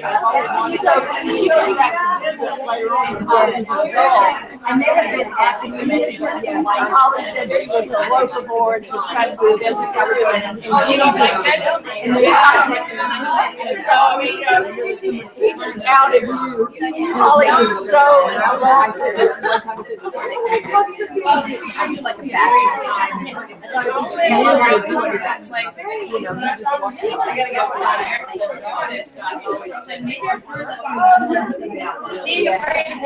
And I love it. I like it. I would love I have bad. I'm scared. Oh, I'm not scared. Someday. I'm getting the pottery, and I'm starting to try because there's a thing where when you put your glazes on, and then of course, you know, when you put the wax on, there's nothing wrong with that wax. So I'm trying to using it. And another thing I realize, you know, mica, when you walk in, you see pieces of mica. I know good. I they're eggs in my yard. The second time I started, I did the second time. Have you heard of organic? I have heard of it. Yes, I sent me that. Yeah, you can put it in a mold. Okay. What people are doing now is crystals, so like muscovite, but they're practicing use beeswax instead of right. because what it does is the crystals will copper or metal as a conductor of resin, which makes a piezoelectric, so that makes it battery. So they're thinking that they're just experimenting with beeswax. It's more natural, obviously. That same because it just turned me off the way it looks. The resin is very similar. It looks, I read it and I don't read. So you know it's not. You know, like I'm like, I know it's really powerful after it's done, but I cannot read one. Yes, a friend has given me sections, and he got orders that online, and I look at it, and it just really looks fake. Yeah, it's resin. Yeah, but I've been around my beehive, you know, it's just really good because it comes up with a trail, and you know that. I do feel whenever I have it around, like it does, it's more comfortable.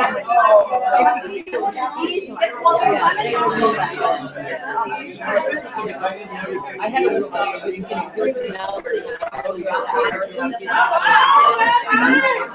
So how many bees? Yeah, see, I started off with 3. I got up to 5, and then I had to do 2 locations because I didn't have a right where I lived, and a bear about 3 of them. And now I've got 1 that's 6 sometimes, 1 I'm gonna keep plugging. I really we did, but it's the kind of thing where I had it at my friend's place, and they put a fence, but the fence was probably the perimeter from this decking in this whole room. And I think it was just not strong enough. And the funny part was, we noticed one day he came and he like knocked him over, but they went to that. And so we went back together. We put the fence on. He came back with round 2, totally destroyed. It was like that too. I mean, the fence. I mean, if I wish I would have keep an eye out. It's just the best you can do. And the fence is probably better. This is not safe. I think I looked on the fence right around very small, but it's not like it's just, you know, I just totally moved them. The other place, it's not a problem.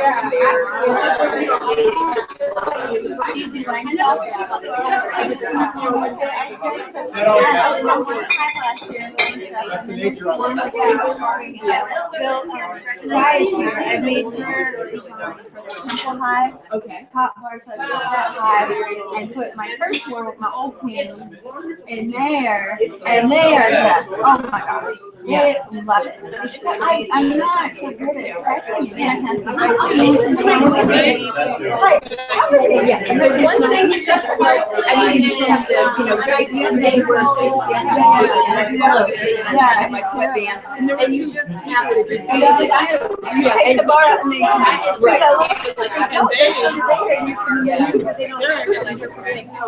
Yeah, and not just, as long as I got my stuff, and I just relax, and it just feels good. They were yeah, you know, I would have describe it for it. You know, and maybe for the advice and some of those and what's nice as they get more So in the beginning, it's like they're rather late, and as they get more, it's like, oh, well, now they're garbage. So then it's like, they were so garbage.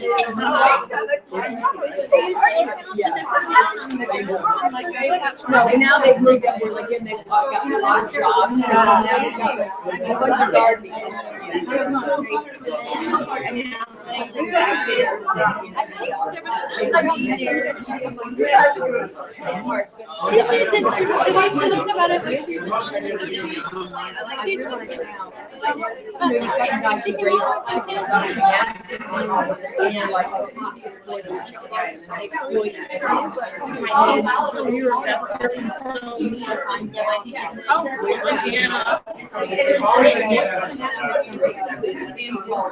Yeah, I was like trying to figure out where it was.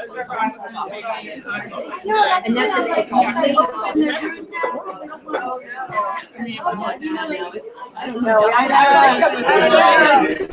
You do whatever you want. I'm like, no, And then I found out right there. I just see that. Because there's, I would be able to catch more, and I just. I know it's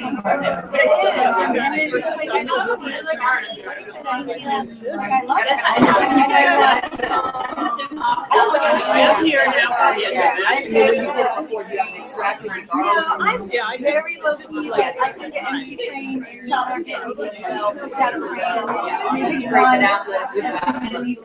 was like on your site.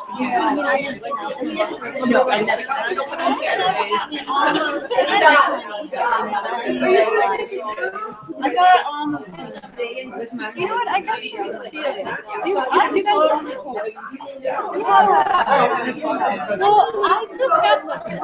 I got way more than I could use. Yeah, you'll have to come and see it. And try to give it to people. I'd like to find out how it was.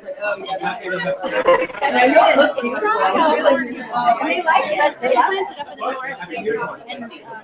That might be like. And I can make it seem like you're planted more winter. But I think it might just be the dryness. But it'd be worth trying it right now. Yeah. Like another one from us. So remind me to, I didn't but I can give you some.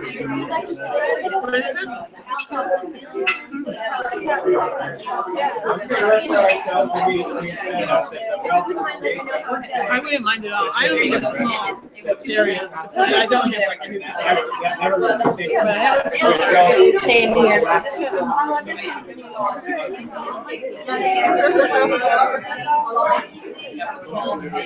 And I wanted to say about that floor, and I just changed it. It was amazing. And I think everyone else was like crazy. Like, what is she doing over there?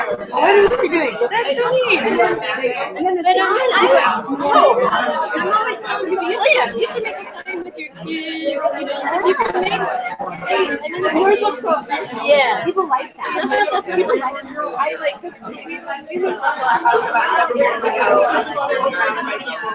Yeah, every Sunday, no matter what. Yeah. And you know, and in Europe, our partner and I always have I'm like, why can't you do that?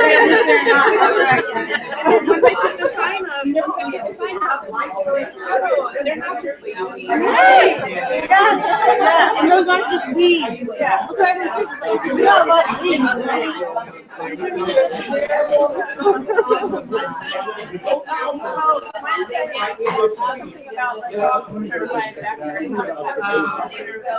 It says like pollinator habitat.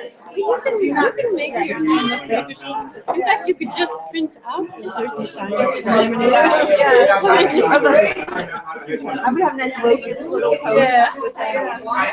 So I always if you get it and you put it on a metal stick, make sure you put it at the very top.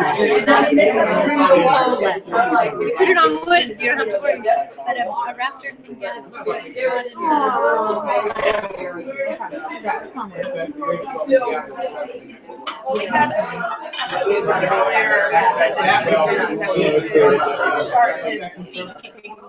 like trying to define what and yeah, we should talk about what solitary bees are. Yeah. And also actually they're part of the we got a lot of really better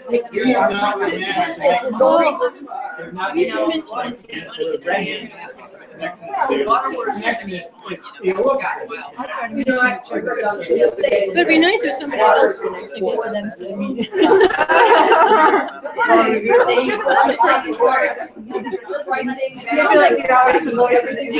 we just means because you somebody came up and asked you specifically. So you have like high school.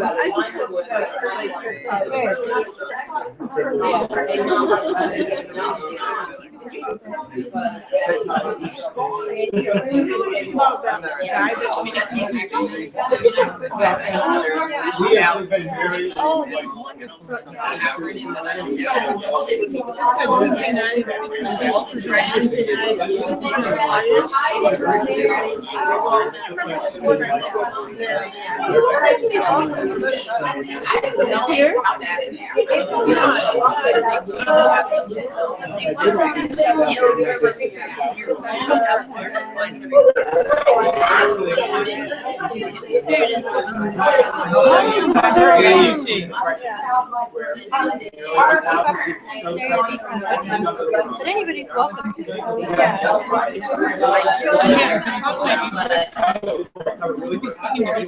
yes, you're right.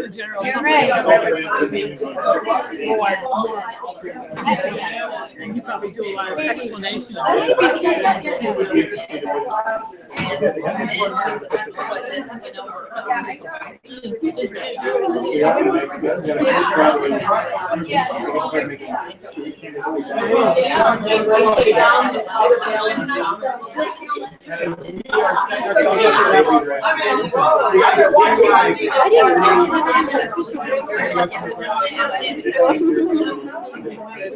Yeah, no, I was worried about like being in the middle of the program.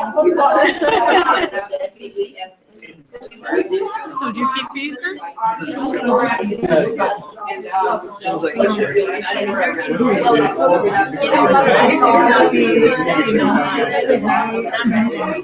I really don't support putting bees in the forest. One thing that came up with that part of women, they wanted to allow so we'd rather not do that. It's one thing that Why was that? Because there's those pesticides? I think they just wanted to. No, that's what they are. I don't know why. Because there's not that many forests. In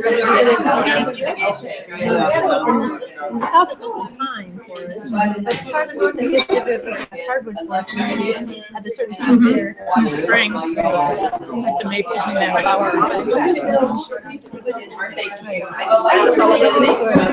don't know what the background of that story, but I don't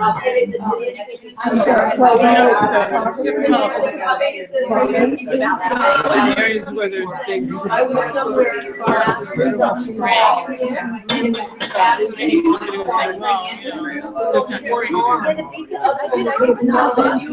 and I kind of felt between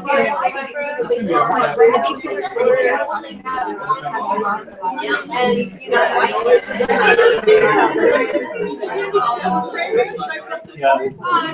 My man's garden is mites. But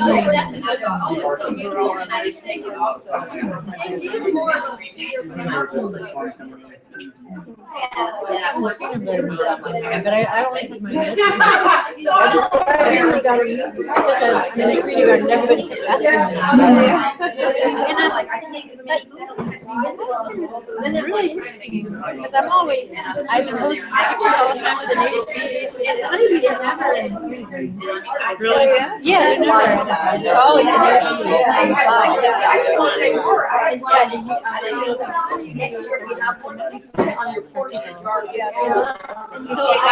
need to make some educational signs to put next to honeybees about the native bees.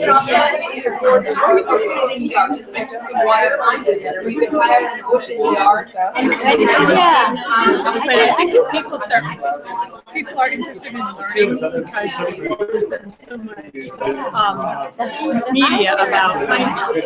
So maybe after they get there, then they can learn about pollinators. Most people don't think about pollinators at all. They just say, oh, kill them all. You know, it's like, Yeah, so it's a good place. Yeah. So I was thinking we were thinking just to make like a little book and we could do 8.5 by 11 that we could easily, you know, the first time we do it, then you think next time we do it. So that way we can, it'd be easy and we could just put a whole, make it hang together. Yeah. And then I can put as much as I want and I can use a QR code to, if I want to link to other information.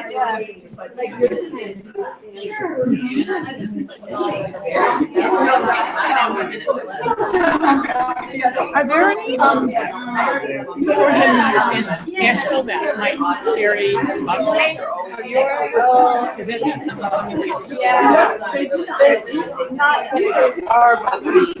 I know that there's a place called Bovis on Avenue that carries buckwheat and cover crop, and I'm sure that it's also Really? And I know that they're usually open on Saturdays. I don't know what hours. Yeah, they're probably closed for the No, the two guys that are there often just because they are doing a lot of stuff. So they're there. Do you know the Lotus is a revision living organically urban sustainability or something. So, yeah, they're a great couple. So is that like close to Central Park or is that? It's in West Asheville. Yeah. Like it's in Louisiana, it's just off the lake, so it's not too hard to find. The other option might be Phyllis and already across the street. I don't know what they've got right now. Yeah. Cover crop still, but I know they normally carry it. So I don't know. It's like on Saturday I might listen to order it. I just found your site. I want to put some bugway in because my bees really do like it. And when everything else is burned out, right now, I'm putting it down. Beginning of August, it's all over and I just don't have anything left. It's on, but it's just really, there's nothing around where I am. So,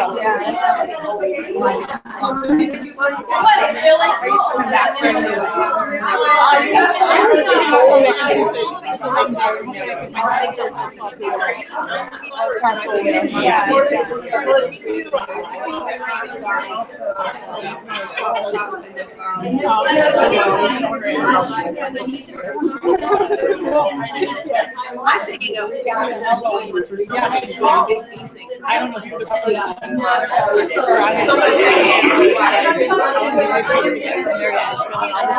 and it's came back and said I love it this time Monday.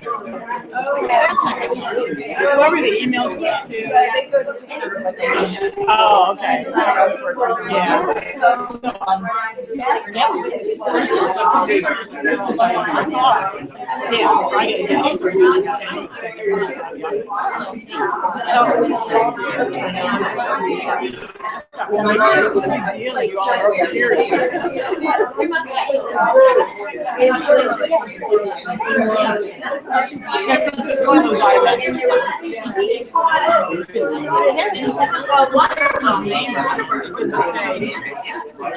That was not anything to say.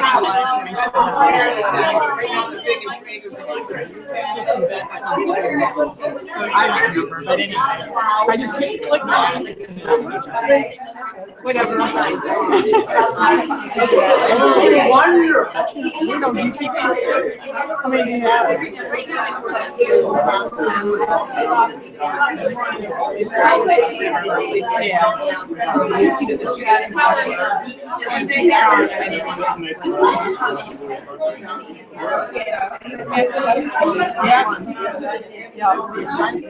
That's all I ever do. They're even naked, so I just think it's the role taking it out because everything else is fine. Cheating at all? Pardon? Do you cheat at all? No. But I was like, the Beekeeping Association has these big conferences, and they have all these speakers and go listen to stuff. And you know, to be more and more of those people who don't know what it's doing. And so Harrison's been it's like this old guy down the road from you, so that's what he is. And he said about 5 or 6 years ago, he said, I didn't have time to treat all my hives. I only had them done like 60 hives. And he said, once I didn't treat the just as well better than the ones I think was high on the gardens. I'm not going to do it. So it's kind of interesting that these people are coming to their own way. And they get real tough. I engage in it's just like more and more the old guys are just saying, I don't think that's right. So it's really encouraging.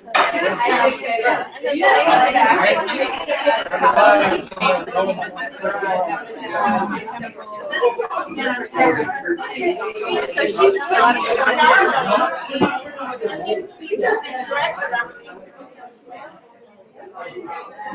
I'm not sure I got that. Right? She's like,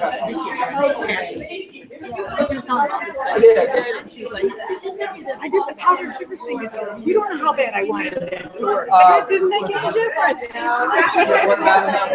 And she did it like scientifically. Oh, I haven't seen that.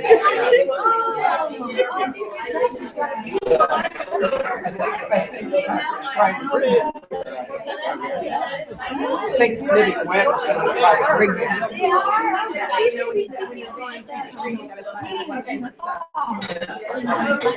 Well, it's the same with the chemicals. When you do treatment, sometimes it works and sometimes it doesn't. Sometimes over the long haul, I think it doesn't. So I don't know that. And then I think it varies a lot on where you're at. Oh, most of them. God, acres. Yeah, I was having beetles are a really bad problem. Many finally realize that in our area, they're not. No big farms and a lot of, woods. And now we don't nothing really have them. We don't have problematic work. And he's like, another person, they're totally overtaking. These are wine caps and balls. They inoculated a little area in the orchard. And I was just kind of ribbing and saying, nobody's picking these things. Where'd you do it? Oh, there's a little orchard. You go down the steps, follow the fence around. It's only like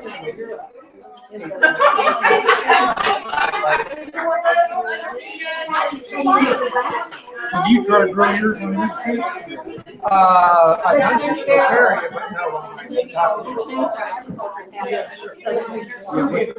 I did is I've got my fruit trees are all in one kind of row. I got like 4 of this kind of around. Trying to create something in between. What he did is he laid out some pretty wood chips.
Looks like you might have got some late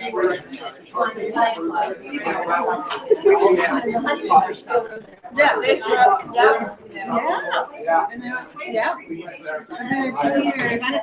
That'll be the next one. And actually, yeah, no, I saw the same thing. And, Dodge University, they reflower, they get some second fruit, and it happens. Yep, my little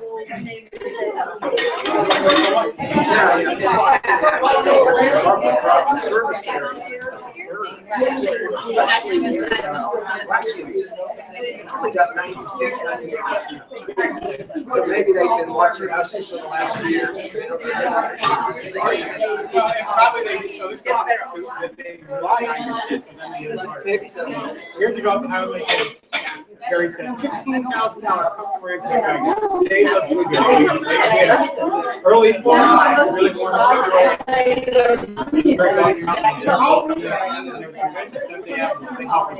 Literally, the biggest structure, the biggest bullets behind we would get blown over and we got up there. We saved those blueberries. It was just glorious. And we were there for about 3 days, and then not one day, and like a blueberry. All the blueberries were starting to see. We had every blueberries in a couple times.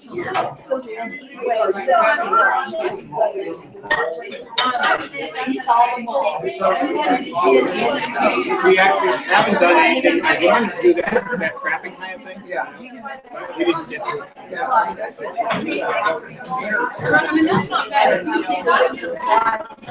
Well, actually, to be honest, she actually traps like 16 at a time.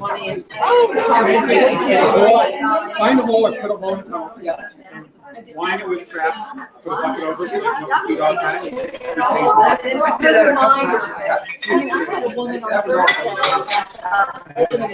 We together, like, right when you're starting to look for have a big dormant. You really shouldn't put that honey outside. Inside. All right. Yeah, no. And That's a good one. and she said, We don't grow sweet potatoes in this garden. the bees will come. We grow tough, dark plates. Yeah. That really is my advice. Yeah, yeah. Well, I mean, they really are tomatoes. That's what they need to survive the winter, to survive rainy days. First batch I was Okay.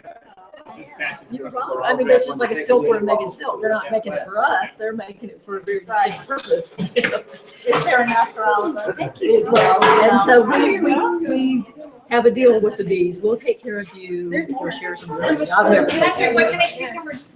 This is a lot of different ones. I'm not sure which, Michelle, you know which becomes you got? Oh, which one?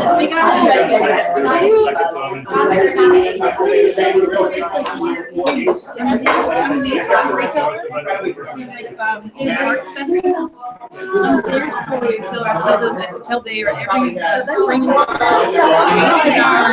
Friday and Saturday. 2 totally different sets. Leaf Lake Garden, Lake Eden Arts Festival. Oh. And then I tell, schools, and some people have me out for special life changing events. Somebody's going to travel, they want to have We got our live stream still in progress, and we'll get more snacks, whatever you want to do, and let's get started. We probably gave them. All right, you should ask me questions. No, that's fine. That was fine. Thank you so much. We don't have that many, actually. We will. Yeah, we just should. We got insurance this year. I've done that over the years. That's actually his name, and I'm talking about. Rooms, he's a member of the Yale Business, he's like Sheila. Well, Pottery. I'm ready, I'm gonna sit Yeah, come back, we'll make room. I'm happy to sit right here. I like this. It's hard, a little, but you can, so I can miss in the shot. Yeah, she's gonna replace Pat. She's living well. Okay, everybody cozy up, it's warm, but we need to. Nancy got, she's got that right. But are you in the wait list? Now, do we have a closet somewhere? Yeah, right Did down there. that clock die? You know, I think it's going to some of the clubs. Right now, it's right. Did you notice the name of the company? Lazarus? Like rising up, but not quite.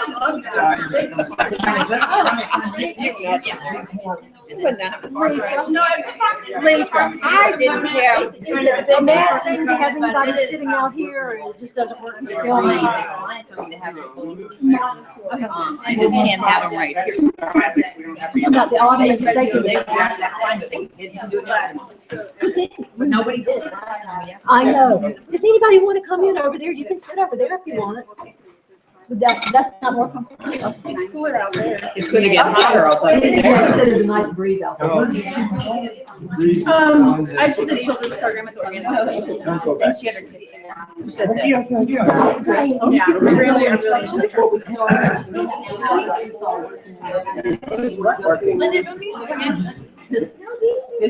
Diane told me to take a try. I will tell Did she everybody, not tell you? just you. Oh, Before we start, not planted, I have to tell you. What was your plan? folks, we have this release form that we always have to get signed. So I'm gonna pass those around, and if we run out, let me know and I'll get some more. If you just do me a favor and sign that. Can I rub it into the face of the online people what they missed? So you have yours online as well still? So I'll get something for you to write on, too. We'll be getting rolling right as soon as we get going on And you're gonna, Roundtable once again. and you're gonna like point at somebody when that happens, right? You are ready anytime, you're on. Oh, we're on. Hello. Yeah, I know. You might be on, but I'm not sure we're on. No, we're on. Everybody ready? You folks who aren't here live in person, our virtual audience, you missed a great chow. So when you're at Living Web Farm, visiting sometime, do stop by. We're going to segue to a chunk of time that we're going to talk about actual beekeeping. When we created this and then marketed or promoted or publicized it, we really wanted as many interested people who didn't particularly want to keep bees to come. But we also certainly felt it would be ridiculous not to talk about beekeeping in the context. So this is the hunk that we're going to talk about beekeeping specifically. Someone came up to me and asked, would I repeat the difference between honeybees and native bees? Must have been because of you, Nancy. Very quickly, 20,000 kinds of species of bees in this world. 4,000 in this country, different species of bees that can't interbreed. They're unique unto themselves. You know, it's a species.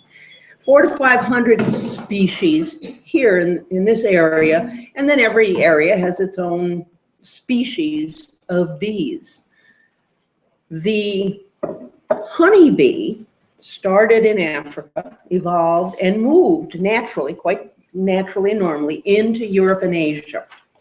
So, and there are, out of all those species, only 9, and really it's 4 major, but it's 9 species of honeybee, that super organism, perennial colony, big number, workers, queens, it's a whole different dynamic. But from where she's native to, or where that bee is native to, started in Africa, moved into Asia and Europe, and then the honeybee, the species that we keep, is Apis mellifera, that is the European honeybee.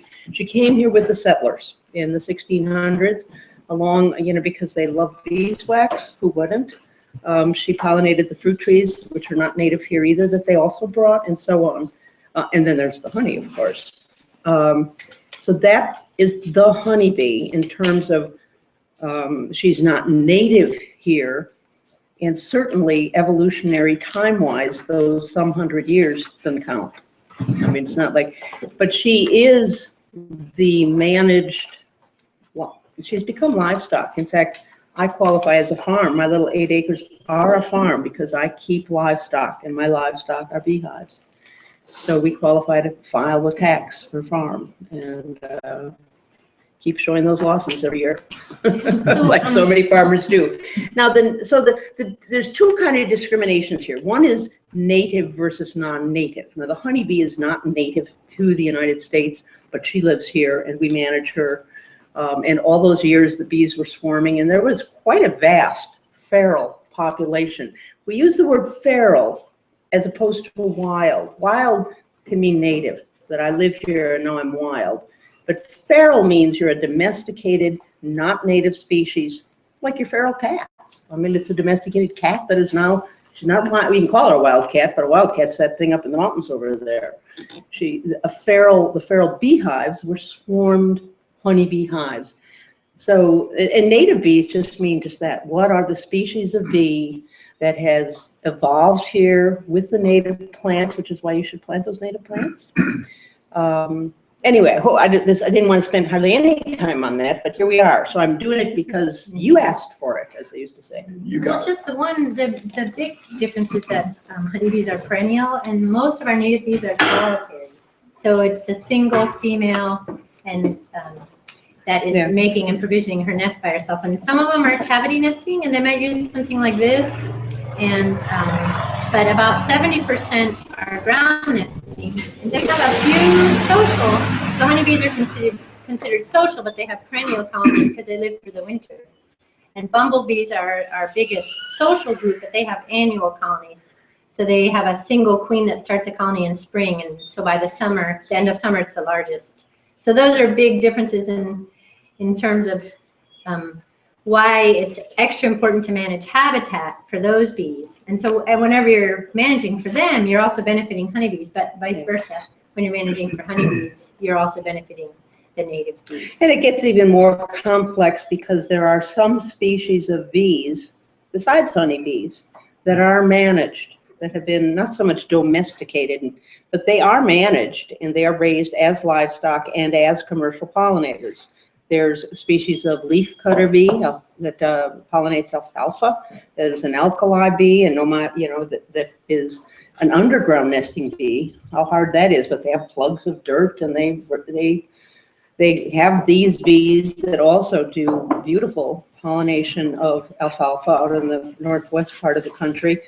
And bumblebees are highly propagated and managed. You can buy boxes of bumblebees. Bumblebees do something called buzz pollination or sonification, and especially like with nightshades and a whole raft of plants need to have the pollen released with a certain frequency that they manage to accomplish with the wings. The honeybees can't do that. They wouldn't have a clue.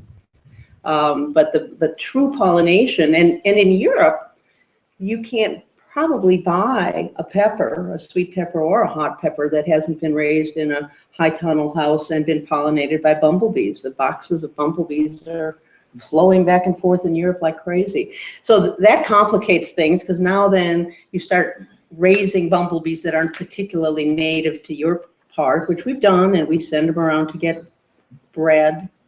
And so the bumblebees are suffering, and part of it is just the same issue of habitat and toxins. The other is us humans getting in there and making a mess. So we send the bumblebee queens over to get bred over in Europe, and they come back with bombus nosema, a deadly disease that wipes out species. So it gets pretty complex. Am I representing your bees okay? Anyway, so I hope that answers, I can't remember whose question that was, but you can see does that help? The sense of who's what and who's where. Okay. I just want to say, and now that we have recapped that, I think it was a good recap, because keeping bees for us interested in pollinators can also be providing habitat for solitary bees and other native species, which I think is also just as important. You know, you could put out a little box of reeds and, you know, just help them along a little bit. So. Yeah. And Nancy, I'm sorry, Diane, we had a request to introduce ourselves again because some people came in late and weren't sure who was who. Okay, a more abbreviated version. Yeah. Okay, I'll start with me. I'm Phyllis Stiles with Bee City, USA. Andrew Goodhart Brown, East Asheville. I'm Michelle Carter. Michelle Carter. No, it's fine. I didn't introduce myself before. I'm Michelle Carter, and I work for Living Web Farms. And Diane Almond. Sarah Eschen. I'm a beekeeper for a living. I work for Echo View Farms, Wild Mountain Bee Supply, beekeeper for myself, beekeeper for Bee Charmer, and lots of other private clients, and a storyteller. I'm Nancy Adamson. I work with the Xerces Society and the Natural Resources Conservation Service. I'm Angie Levezzo with So True Seed. Thank you. Okay, the title of this hunk, just for a working title for all of us, was Natural Beekeeping in a Not So Natural World, Realities and Challenges. You know, and bottom line, as an introduction, we use the word natural is used in books and in classes and in articles and blogs and whatever. The word natural is sort of tossed around with chemical free or treatment free, or it's one of those words that, you know, like organic now has some meanings and some complications, but it's a word that doesn't always mean what you think it might mean or what I think it might mean. And I guess my point is, once you put the bees in the box in your backyard or the back 40, you've already created an unnatural act or committed an unnatural act, because, you know, it's certainly not natural for the bees to be confined and then managed and interrupted and messed with. That's not natural. One of the most interesting resources is a guy by the name of Dr. Tom Seeley, Cornell University, brilliant beyond, I can't tell you, who has observed the bees and written very little. He waits until he has profound stuff to pour out. His Wisdom of the Hive talked about what bees are like naturally. And he talked, I mean, one of the biggest profound things was they don't put 40 beehives in an acre. They might, a couple. So the density that we keep our bees at, even those of us who only might have 4 or 5 hives, it's still a density you probably don't find in the natural world. You certainly don't pack them 4 to a pallet, stack them up and put them on trucks and send them to California, which is where most of our commercial bees do go for 3 or 4 weeks or more in the spring to pollinate almonds, biggest pollinating event in the world. So these are some pretty unnatural things. Also, their natural cycle, we don't have time, but their natural life cycle is astounding. You know, they all keep going, and they only want to swarm, which when you go to bee school, they tell you it's the one thing you don't want to have happen. And wait, the bees want it more than anything, and I'm supposed to stop it at all costs. You know, what's wrong? So that said, I guess where I'd like to go is I've made a list of certain protocols or things or topics that we should, I think, dive into in terms of natural, in so much as it's as the bees live in the trees. And I think we already talked about how we came to the bees. I don't want to spend probably more time on them, but we all have very different experience, different number of hives, and although I think we all feel sort of natural about the way we tend our bees, we probably are different too. And the beekeepers here are Phyllis, Michelle, Andrew. Well, you're the only one who's not a beekeeper. In a way. In a way. She has worm bin though. She has worm bin. Yeah. I was a beekeeper at Virginia Tech. Okay, I keep picking on you. It's because I love you. The other thing that I do want to throw in, we hear a lot about the numbers of losses, and the number that's being bandied about right now is a number that 42% of the bees died last year. this is a personal thing. I really want you to have some perspective on that number. Number one, they've started counting both winter and summer losses, and there's very difference about when the bees die and whose bees die, the commercial versus people like us doing beekeeping in our backyard. But the biggest thing is that number is a survey. It's a self-reported, beekeepers are asked, send us your numbers. And what's true about that number is that it really represents a small number of the hives. We have about somewhere around between 2.5 and 3 million hives here in the country. But the reported hives were far less than 1 million, a little over 500,000 hives were, and a small number of beekeepers sent in the answers. So the answers we have you can't extrapolate and just say, 42% of all bees died. No, 42% of the bees of the hives that people generously gave information died. I'm not trying to lessen that number. I'm just trying to give context to the number. I went to two people I trust. I went to Marla Spivak, who basically said, roughly commercial, the guys with thousands and hundreds, or even some of them have tens of thousands of hives, those beekeepers have lost between 18 and 20% of their hives, which is a little more than they can tolerate. And if you're a beekeeper, you know that how we can make more bees, more beehives, I should say. David Tarpey, who's the state apiculturist here at NC State, felt that the numbers were about right, that Marla's numbers were about right. 18 to 20% of commercial bees died this winter, but that, and these are Marla's numbers too, backyard beekeepers have been over average losing more than half their bees, more than half. And I think that just anecdotally, that would be true from my experience, but for whatever that's worth. The other thing that Dr. Tarpey added was that it's interesting, we have a disparity here that in this country is greater than any other country of the world, and that is that roughly 90% of those 2.5 million hives are owned by less than 10% of the beekeepers. Whereas, just 10% of those hives, so 250,000, are owned by 90% of the beekeepers. And I don't have the total number of beekeepers. I'm sure it's somewhere. I couldn't find it on Google even.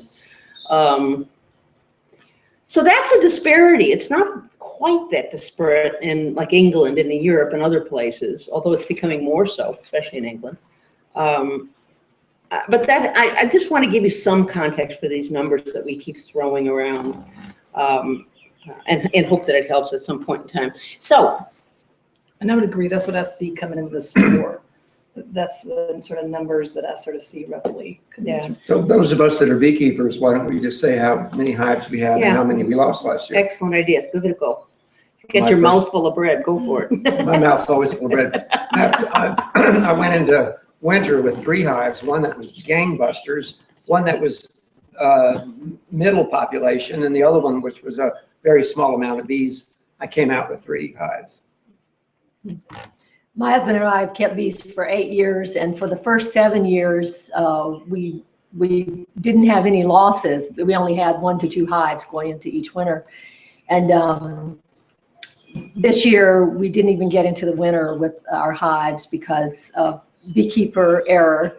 I was concerned about the bees having enough food to make it through the winter, and I insisted that we open them up during the hardest part of the year, during the dearth, when they have nothing to eat.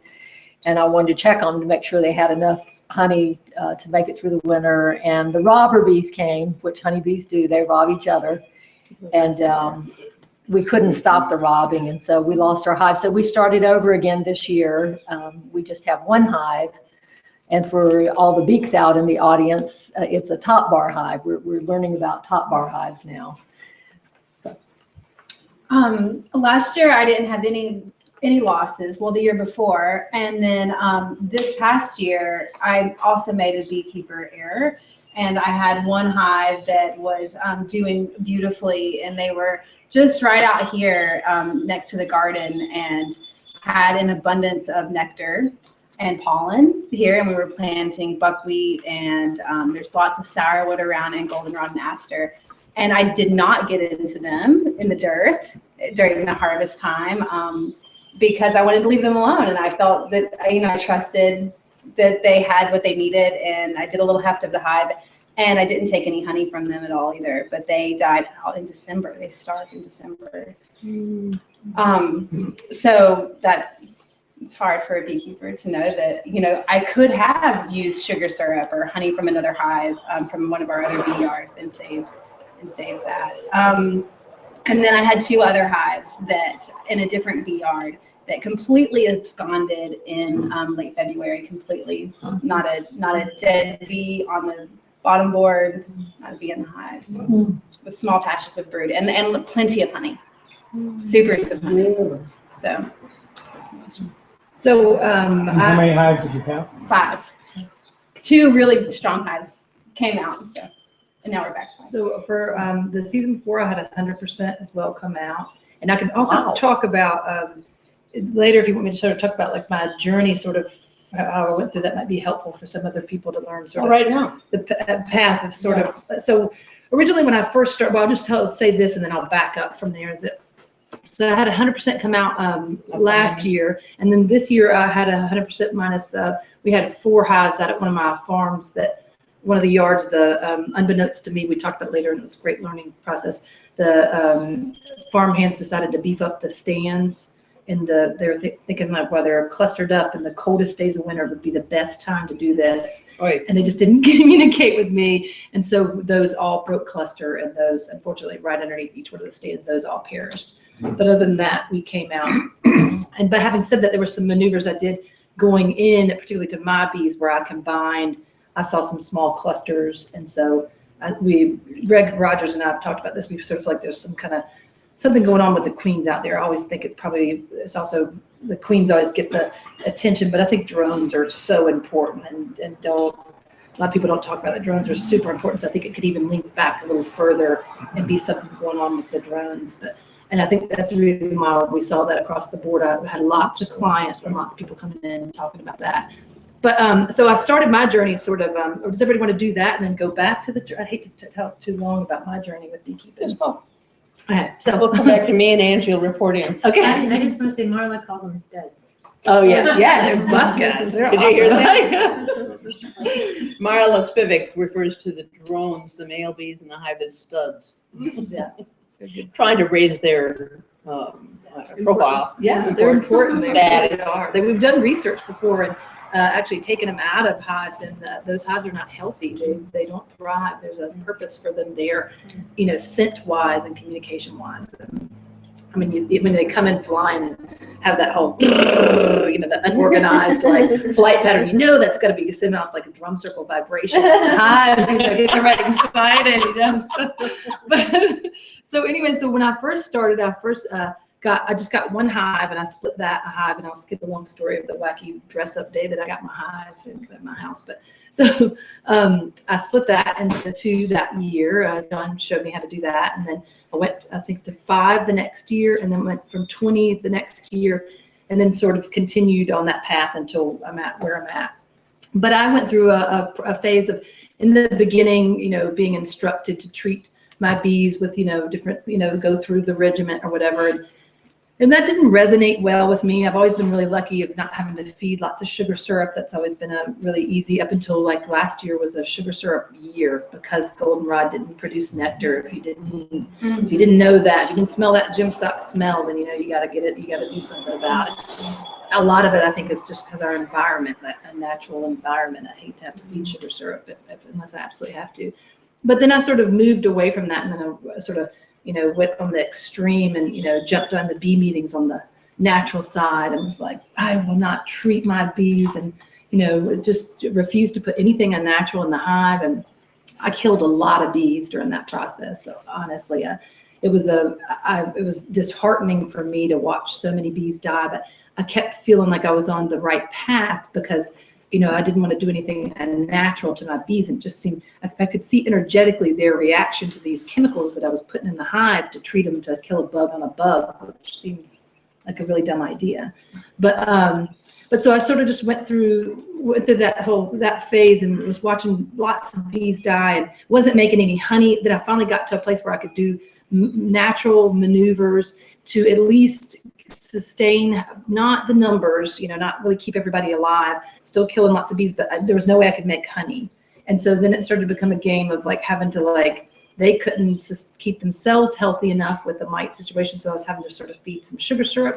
And I saw that whole McDonald's weird, wacky thing sort of start to happen again. And so I started to go back to, I started the philosophy that I have with my kids. I'm really natural with my kids, do homeopathic remedies and, natural herbs and really just a lot of nothing too, a lot of just eating healthy and not, fortunately, I don't think this is wood, but we don't have to, we don't really have to go to the doctor, and we don't really get sick a lot. And so, but the same thing, if my kids get strep throat, I don't go, survival of the fittest, man. If they die out, I'll just have another baby, genetics, bad genetics, they got strep throat. So I started to review that and sort of start to think, okay, what am I doing to my bees? I can't stand to do that to my bees. They're like, each hive and each bee is like a child to me, or I'm their child. I don't know. It's a confusing relationship. And so I just started to go back more to a natural approach of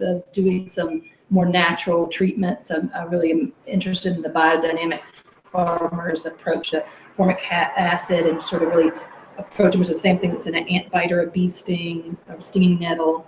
And just trying to see what I can't do to help the bees navigate to burn this out. They burned out trachea mites. I have great hope that they're going to burn out mites. Are going to figure it out.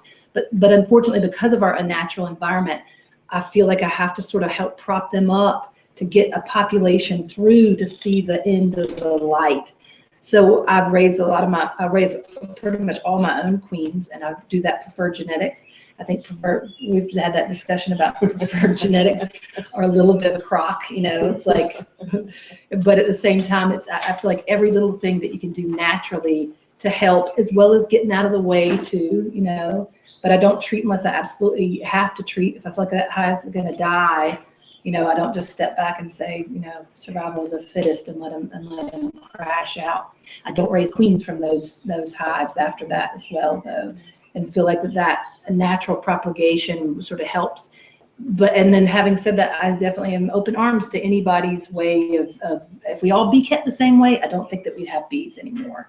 If we all just jumped on a bandwagon and went that same direction. So I think it's important to have people that don't. I love people who don't take honey from their bees and don't treat their bees and watch that path play out, because I think that's really important. That happening over here and this happening over here and all these other ways of doing it, I think are all the answer possibly. We don't know, so I don't want to shut anything down as a possibility. So that's sort of my path, and it seems like for right now, now always we go with that philosophy. I think Diane does the same thing.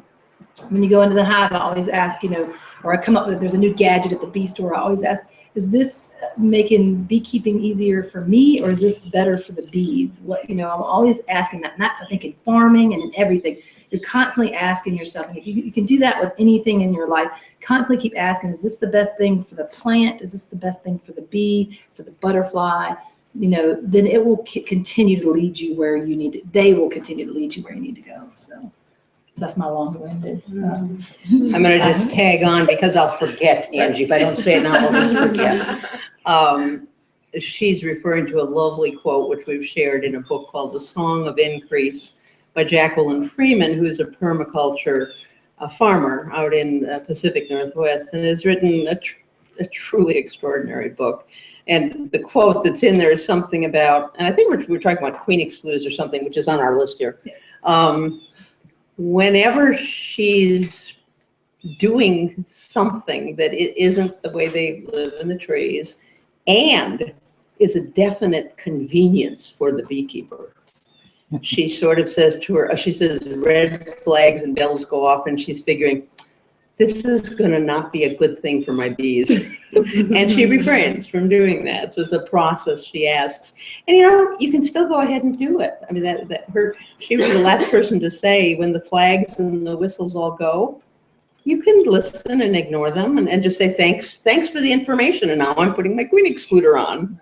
So that was good. And your comment about the genetics. I don't know where people are with respect to their understanding of bees and genetics, but what's interesting is the reason you can raise your own queens and still have it be a crapshoot is that virgin queen is going to go fly and mate with who knows who. And it's been proved. Lots of who knows who. Lots of who knows Lots of them, at least Lots 30. of very diverse, different kinds of who know who's. Right. But the point is, the more matings, the more diverse the matings, the better. But then that queen comes back, has that mountain of sperm in her spermatheca, has all the eggs she's never going to lay, at 2,000 a day in the season. And she's going to start laying these eggs, and she'll fertilize the ones that'll be workers, which is most of them. They've got an utterly amazing way of fertilizing that egg. It's just like something off of the GM assembly line, only way better. The way it all works. way better. I'm just sorry for the analogy. I'm really offended, man. Anyway, way better. It's amazing. So here she is fertilizing, and they've already found out, science in its brilliance, wondered does she fertilize batches of them from father A and father B, and then a batch of the other fathers? Or does it get mixed up and randomized? Nature would tell you what? Probably randomized. Probably, and it was. I mean, nature, Diversity. you would want the diversity. So if you were Mother Nature, you wouldn't want a batch of A because you might never get to C. So it's randomized. I mean, nature does it. And A might do great in a dry time, and then it starts being 2013. That's right. And if you've got different thresholds of when you need to run and get water, A like waits till they're boiling, and B does. It's the diversity. It's so remarkable. But I digress, as usual. These fertilized eggs that she's popping a little sperm onto is a female. Those will be worker bees with the capacity, by the way, being turned into a queen bee. But it's a female. Now, if just an egg gets laid, which they do especially in the spring, and no sperm, no fertilization, that's a male. So you can see how important those matings and those drones are, because those matings, that's your entire workforce. That's the 40,000 bees in the hive. The drone is really just a replica, kind of a male version of the queen. So it's a real interesting thing. Ants do it, a lot of the insects do it, but of course we really love it when the bees do it. And Angie, so that's it on the genetic thing. There's a little digression, but it's so important. I do have something to say. Aw, say it, darling, say it. Just that, you can manage all your hives the same way, and each one is very different. Yes. And then in the middle of summer, which is your dearth time, a lot of times your riparian areas are where you're going to find your plants. So if you're saving those riparian areas, you're helping your bees. Well, I'm in my 5th year of beekeeping now, and I generally stick somewhere between 2 and 4 hives because that's really all I can manage on my own. And right now I have 2 hives. I went into the winter with 3, and this spring one of them similar to your story, just took off. I don't know why. Hive full of honey and no bees. So, but I have 2 right now. Good. I've had 15 years worth of hives, and the first year I just had 1 hive because I didn't know any better, and you should never start with 1. And I bought it in fall, which you should never do either. And but I didn't know, and it died. And actually didn't die, but it had a bad queen. And the inspector came out and squished the queen, and I went, oh, I was horrified. I went to bee school, and that was the beginning. And I've been to bee school every year for 15 years. And so now I've had anywhere from like 20 some hives to wanting to keep around 5 or 6. So I have 7, but one's queenless, so we'll see what happens. But the first 2 years, I did what I was told back then, in the year 2000 and 2001. And I was told by people now in our clubs who eschew, anything chemical. But I was told, okay, this is the strip with the organophosphates or something off on it. They go in for the mites.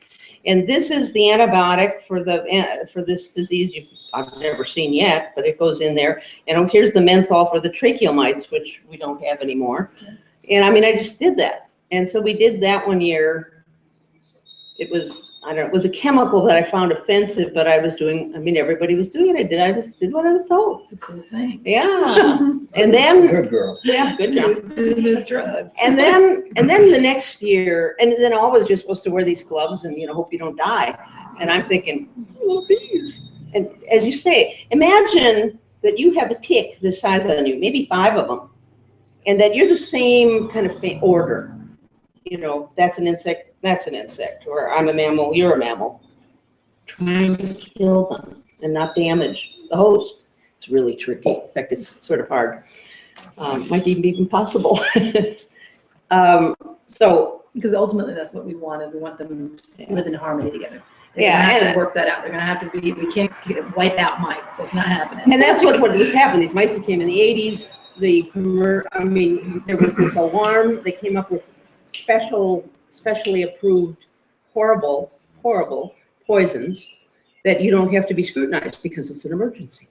So the EPA says, we don't care. We just don't care. You can have them because it's an emergency.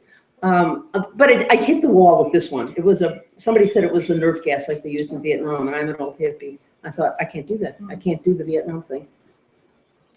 And then I was going to say, okay, I can't keep bees.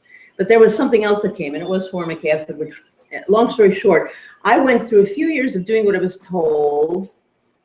I lost some bees. I made some bees lived. I'm never quite sure. I was so silly and dumb. I didn't know what I was really doing and I didn't know what the consequences of my actions were. Then I started going, and I had a long period of not doing anything, and what they call the honeymoon period. I had 5 years of almost no losses and not treating. And then 12 out of 13 died. And I thought I still can't do it. I thought it was like a cemetery out there. No sound and all those dead hives. It was agonizing. And then, you know, my compassionate inspector said, honeymoon period's over. You killed your bees. And I went, and since then, I've been trying to find my way to do pretty much, we are very similar, sort of similar beekeepers. It's like the kid. What can I do to keep my bees alive? What's the minimum? I want to keep them. It's sort of, what's the point if I'm a natural beekeeper and they're all dead? You know, so I try to keep my bees alive. And there are some new ways to help keep our bees alive. Did everybody talk about our stories? You've got this pregnant look on your face. I'm just totally interested in that. Okay. And I guess the comment I had is that, of course, there are loads of natural things you can do for strep throat. Yes, yeah. And so there may well be, it may well be that there are other cultures that know about herbs and whatnot, things that, that we still can learn. Right. Probably the deeper in the woods we go. Yeah. And again, keeping that conversation open and keep it going and not locking in and digging your feet in and saying, this is what I do and this is the right thing to do. It is just temporarily what I'm doing just to keep bees alive here and there. But I think so. I think there's other answers out there. There's more natural things like, and I'm openly try things like loading my hives. Sometimes Joseph actually, what the other guy that works in the bee store talked about this, like loading your hive with either hops or the top of it, so they have to drag that out, or the thyme have to drag that out. They didn't have any success with it, but at the same time, we got to keep trying. We just got to keep trying until we find those things. An analogy that's not about bees is we got termites in our house. Right. And I was ready to let them put that poison out. I was freaked. Right. I took Diane saying, no, we're not doing that. Yeah. We got a well in the yard. We're not doing that. Yeah. And we went with the baits. We went with the nematodes. And so far the house is still standing. Right, yeah. But we're gambling. Maybe the house would have fallen down. But yeah. And so you're gambling. You may lose that hive, but right. You just keep trying. You just keep trying. And if the house was falling down, maybe we would have used that stuff. But we don't want to. Yeah, and then just intuitively listening to that voice of like what where things are at. Diane and I do that a lot with our bees. We're talking about queen excluders. I don't know if you're going to go down. Yeah, that's on the list or whatever. But to jump ahead or whatever is that just intuitively Last year, Explain there was what a this- queen excluder the is. queen excluder is you put it on and you exclude your queen down to the bottom and just keep her in her brood nest. And then you cap that off, and then that way you have your honey super. So It's for the convenience of the bee. It's one of those things. It's for the convenience for the keeper. So And the workers can go through, but the queen cannot. so they can work it and just fill it up with honey, and then you know exactly the queen up there, theoretically. No queen up there, we all know. I've heard so many Laying things. eggs where you want pure honey. Pure honey. You want honey and no larvae or eggs or stuff. And like I that. find a lot of people would say not teach new beekeepers to do this, but I let all my queens have whatever brood chamber they want. Yeah. They tell me intuitively when they'll cap off, they do a nice rounded sort of nest like so, and some of them, like some of my Carniolan queens and even some of the others, they go way taller than my chiropractor would really prefer that I like keep these.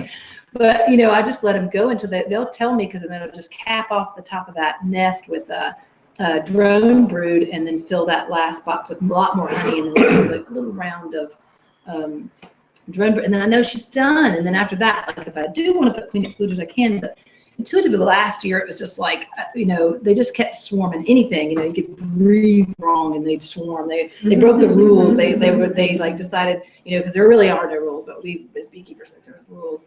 And they decided, we're just not even going to raise a queen. We're going to swarm and then raise a queen, which is, like a totally, I've never seen anything like that. They love the way they just keep, there are no rules. They just they do what they need to do. And so at anything you did, it seemed like they would choose to swarm. So I played it a little bit with a couple of hives of like, okay, they're up there. Queen excluder. Oh no, okay, no, down, no, back and forth. And then I just gave up and was like, this is, obviously they're telling me not to put queen excluders on. And so I just let go of that. And then it was interesting enough that Diane shows up in the store and she was like, you put on queen excluders this year? And we were like, no way. They're like any excuse to swarm. And then swarming is good. I do think it, but they only have about, in this day, in this unnatural society we live in, they have about a 30% chance of survival out there. Yeah. So it almost becomes our job in some of the maneuvers that we're doing, I feel like, as beekeepers, to play around with that. Obviously we're not going to catch all the swarms. I'm not willing to go to the top of the pine trees or tulip poplars to get them. And happily, strong hives swarm. That's what they do. And so, but if you can catch them, I think that's a great opportunity to try to take care of them and make sure that they survive. And backing up to the queen excluder, is sort of, for me, the perfect example of, it's so convenient. Like we just extracted honey, and I pull my honey frame by frame. I feel they work so hard to make it. I'm not taking off a box. I will take it off thankfully and lovingly, frame by frame, and be sure that everything's okay. Then I got to a frame and had some brood right in the middle, and I thought, no, this is one of those queens that likes going up the middle instead of a big, okay, whatever. Yeah. So it just goes back in the box, no big deal. Then I went and checked out the next frame. So the queen excluder is really, really convenient for the beekeeper. It is so easy. But what is more unnatural in that tree than separating the queen from her workers? From her people, it is, talk about an unnatural act. That is a real unnatural act. And again, a lot of people use queen excluders, and I think that's just great. Yeah. But it's just an interesting thing that if you're trying to keep bees as close to them keeping themselves, it's something you might reconsider. Don't get me wrong, I've had queen excluders for the first 12 of my 15 years. It's just the last 3 I haven't used them, and I thought everything was going to go to heck. It's been fine. It's been fine. So go ahead. I'd like to point out that we are enculturated. We're trained to collapse when somebody has a real pat saying that they drop on us. For you, 13 years of being successful, and this guy just says, "Oh, the honeymoon period." You go, "Oh, I was all wrong." You weren't all wrong. How many hives did the people that treat lose in that same 13 years? You did a great job, and probably if you did it again, you get another 13 years. Yeah. You don't have to throw everything out just because there's a pat saying. No, and it's a fine balance, but somebody was saying being open and hearing. Oh yeah. And right, not feeling well. And you point that whole notion of collapsing and of being weird about the honesty about. the numbers of surveys, the problem they have with surveys that have had for so many years is no beekeeper wants to admit that a hive was lost. And you heard these beautiful people. I screwed up, I screwed up, I screwed up, beekeeper error, beekeeper error. It's a wonderful thing when you can, the bees forgive us, and God knows they're resilient. So that's, you know, hand in hand with what you're saying. It's a balance between being very open-minded and learning from the bees. Yeah, and just always remembering that same philosophy with the farmers, you know, the comrades. That, you know, the one thing that brings all of us beekeepers together is that we all are madly in love with the bees. Yeah. And so whatever we're trying to do, even if it's like, you know, counterproductive or whatever, or that we all have that same goal in mind, we're just approaching it differently, and that's all okay, as long as we're meeting that contact point, like what we were talking about earlier. You got an entryway, either the plant or the bee or the whatever. Get there somehow, and then they'll take you the rest of the way. I want two topics to hit the table, but I don't sort of want to commandeer the talking about them. But one is the concept of propolis and the propolis envelope, which we heard Marla talk about. Maybe you could share, but and it's an interesting thing where, you know, how we have bred bees to not be propolis gatherers and propolis users in the hive. But so one is propolis, and the other is about wax, which the bees make after eating lots and lots and lots of honey, 8 times as much honey to make 1 part of wax that they make from 4 paired wax glands under their abdomen. And what a remarkable substance it is, but then the functions it fills inside the hive. And because this is one where science and nature are finally in line. This is an example of being in line. So, and I'll talk about it, but I just assumed someone else, if they've heard Marla or read about I'll talk about propolis. Yeah, go for it. Oh, well, propolis is just my favorite thing. Okay. The bees. But no, go ahead. Talk about You're propolis so and wax welcome. and comb for a minute. Marla did a study on how bees naturally build comb and live inside tree cavities, and she found that they will make a propolis, what she calls an envelope, and they can layer the propolis up to, you know, several centimeters thick inside of there. And so she did some studies with her own bees where she actually made kind of like a propolis tincture and 70% ethanol, and then painted it inside hives. And then maybe she had some controls, and I think she might have even taken propolis traps and cut them and used them inside the boxes, and found that these bees were more resistant to viruses and disease.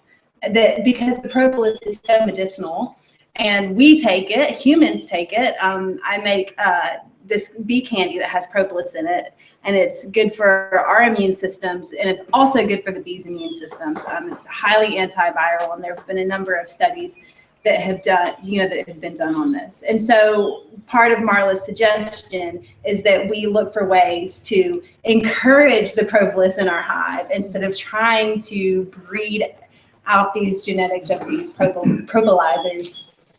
And that it can be that's another human convenience, beekeeper convenience, is people get so annoyed by it. It's a sticky substance, it's like glue, it stains everything, it gets on everything. It smells like heaven. And it sanitizes, with a bee cell, they sanitize out each one of their cells whenever the bee is born from the crystal cell there.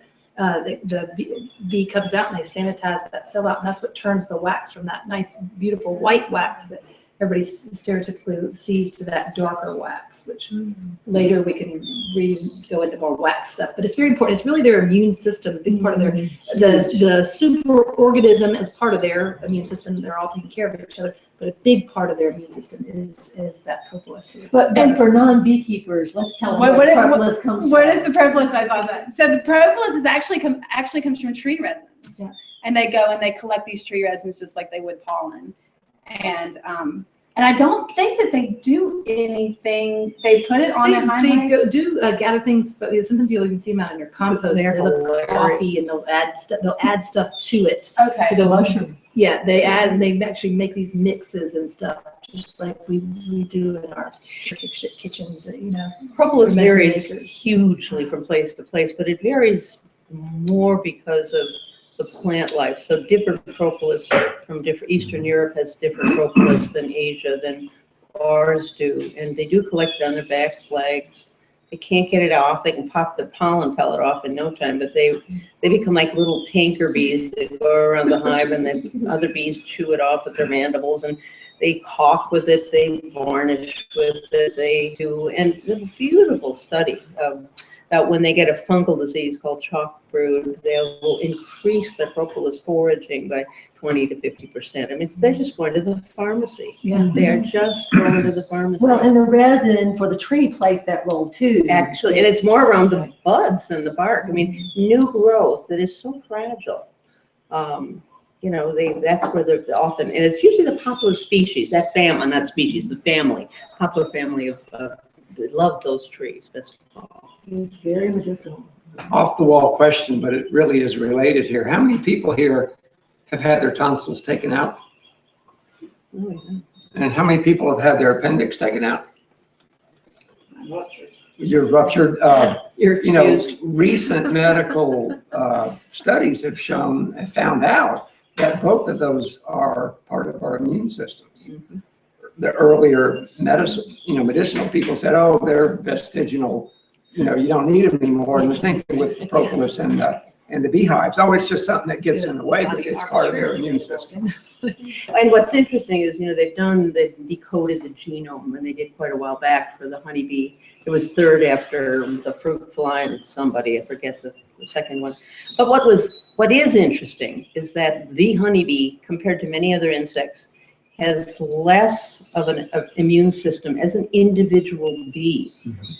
Because the individual bee is just sort of like a disposable cell of this big organism. So nature didn't need that little bee to have such a huge immune system. The propolis envelope is a huge part of and then just the behavioral things, hygienic behavior, getting rid of the disease and so I feel like as a beekeeper, it's important to leave that in the hive as much as possible. I'll clean it off of I used to clean it off with queen excluders, but now I have to just random places that it's comes off, and I can clean off a hive tool or something. Now I try to leave it in the hive. Yeah, and it's also a cough. I remember very early on, probably my first or second year, Greg Rogers of Creek Honey, who is a commercial beekeeper and has some different views.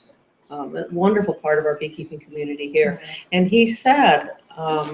He doesn't go in the winter. He makes sure he doesn't need to go into the winter because he honors what he called the propolis seal. So, I mean, 14 years ago, I'd heard propolis in that term, which is, you know, as much as he does what he needs to do to be a successful commercial beekeeper, and he's very even-handed, I think, and thoughtful, very much so.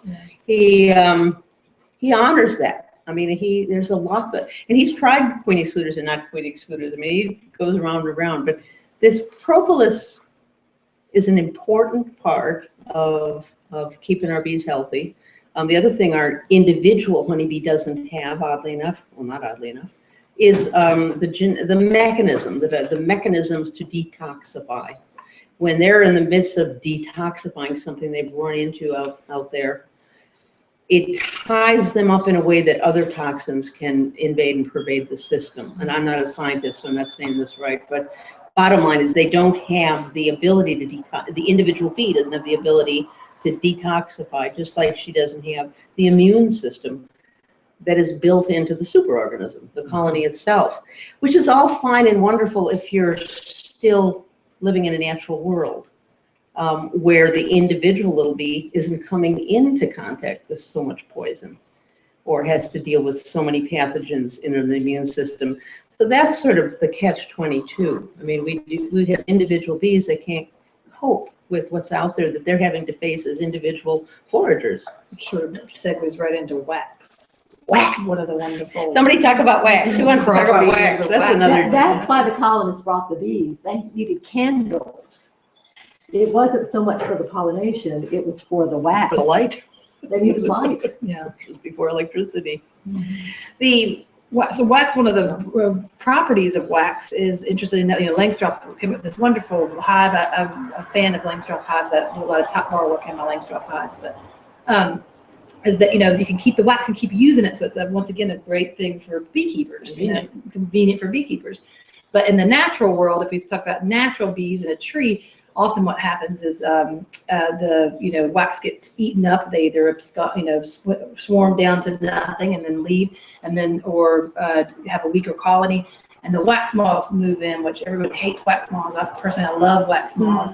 I think I could love to be reincarnated. Can I bring you some? Reincarnated as a wax moth because they eat all the toxic wax. Because the property of wax is it actually pulls out toxins and things that the honeybee can't pull out himself. So we think about the wax as being this cleaner or toxin puller out, and then the thought and then the thought of leaving that a dirty tainted liver in a body or whatever, however you want to look at it, for a long period of time sort of is counterintuitive. So I practice the practice of not using my comb for any more than 3 years and changing those out. But that's why wax moths are here. They're obnoxious, but they have their purpose, and the beekeeper who says the wax moths killed my colony. That's sort of supposedly never the case. They took advantage of a colony that was so weak and defenseless that it was literally dead anyway, even though you might have had a few bees left in it. And I would have to agree. I've had wax moth damage, and it's because I had a dead out that I didn't get to. And that's always the case. Yeah, wax moths and hive beetles are both great tools to messages that something's going on with your hive. It's a great way. Everybody always just wants to, very American, and very American sometimes too, but solve that problem. So they want their beetle traps and their ways to kill off the wax moths. And really, what that is a great opportunity, instead of trying to kill those hive beetles and things off, is to start to look into why am I having this hive beetle problem. And it's usually the hive beetles. They can smell that scent, that stress pheromone that they send off. So that's why they're attracted to take advantage of and propagate themselves in this hive. So it's a great opportunity to just it's like a reed or a big flag that's telling you, hey, something's going on. Start do a mite count, see what's going on, check your queen pattern out. See if they got enough resources. Look Which around is another perfect segue. She talked about the small hive beetle as being a sign, and it's also something you can create you can create a problem by going in too often and having the alarm pheromone that attracts more hive beetles. I mean, there's so it's the segue is to managing the bees. How often do you go in those boxes and manipulate things or check on your bees, check to see how they are or whatever? Deborah didn't write this down, but our all good friend, Deborah Roberts, who is in New Orleans, or she would love to have been here, holybeepress.com.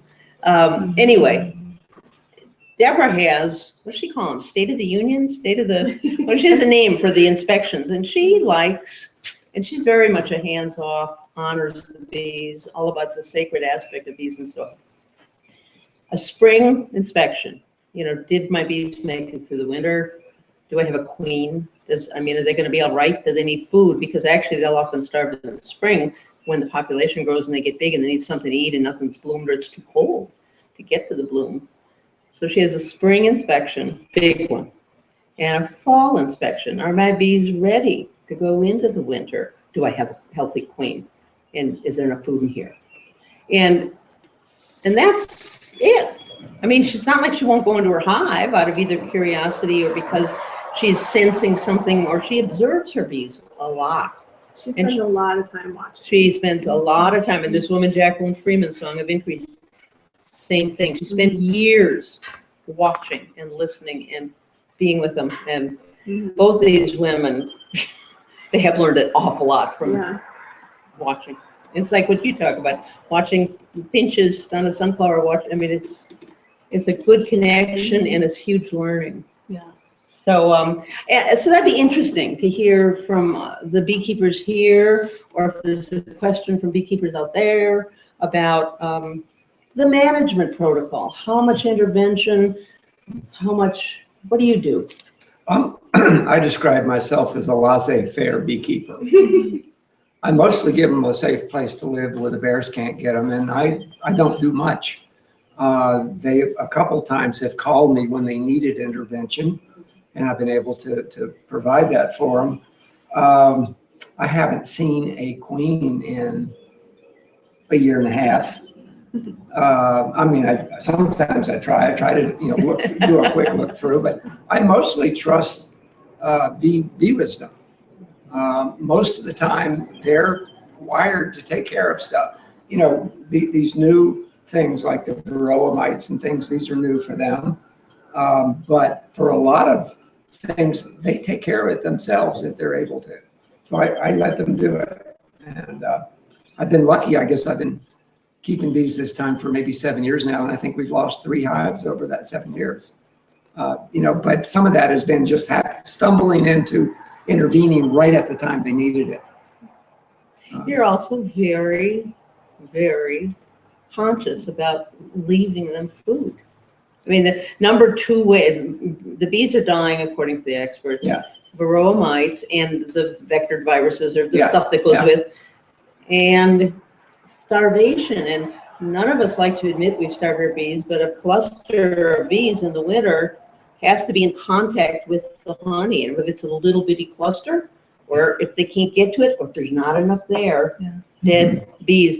And you'll go in, the beekeeper goes in and says, well, there's all kinds of honey. They didn't starve. The heck they didn't. Starts like that. But that's one thing also that contributes, some good luck and some good. But and I'd like to tell a story. This was 3 years ago, spring, first warm day of spring, and my wife, Chiwa, took a break out in the grass and laid down and was enjoying it, and a bee flew up and stung her right between her nostrils.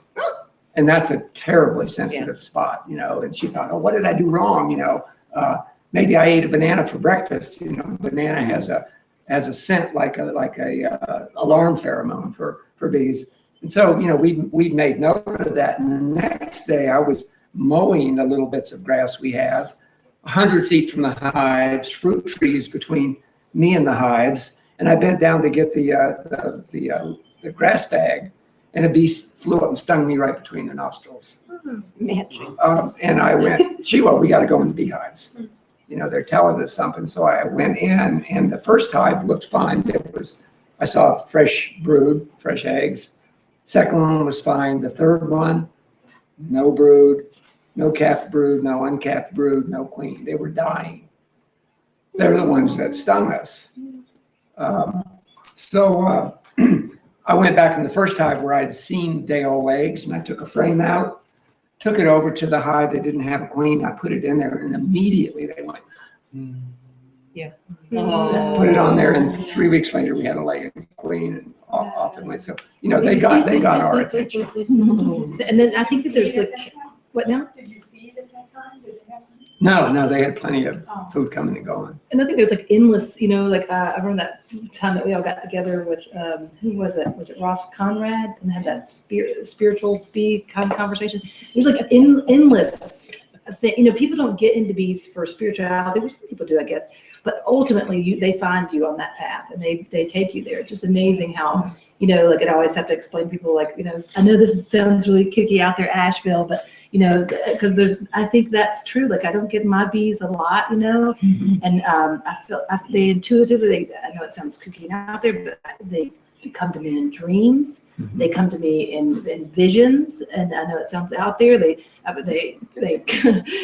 chiropractic work on me. Like I was telling them, I had a crick in my neck because I was doing all the remodel stuff in my own house, and I was pretty cricked up like this, and they were just as gentle and sweet as they could be for 2 weeks, and then this one sweet gentle bee just came out and right here.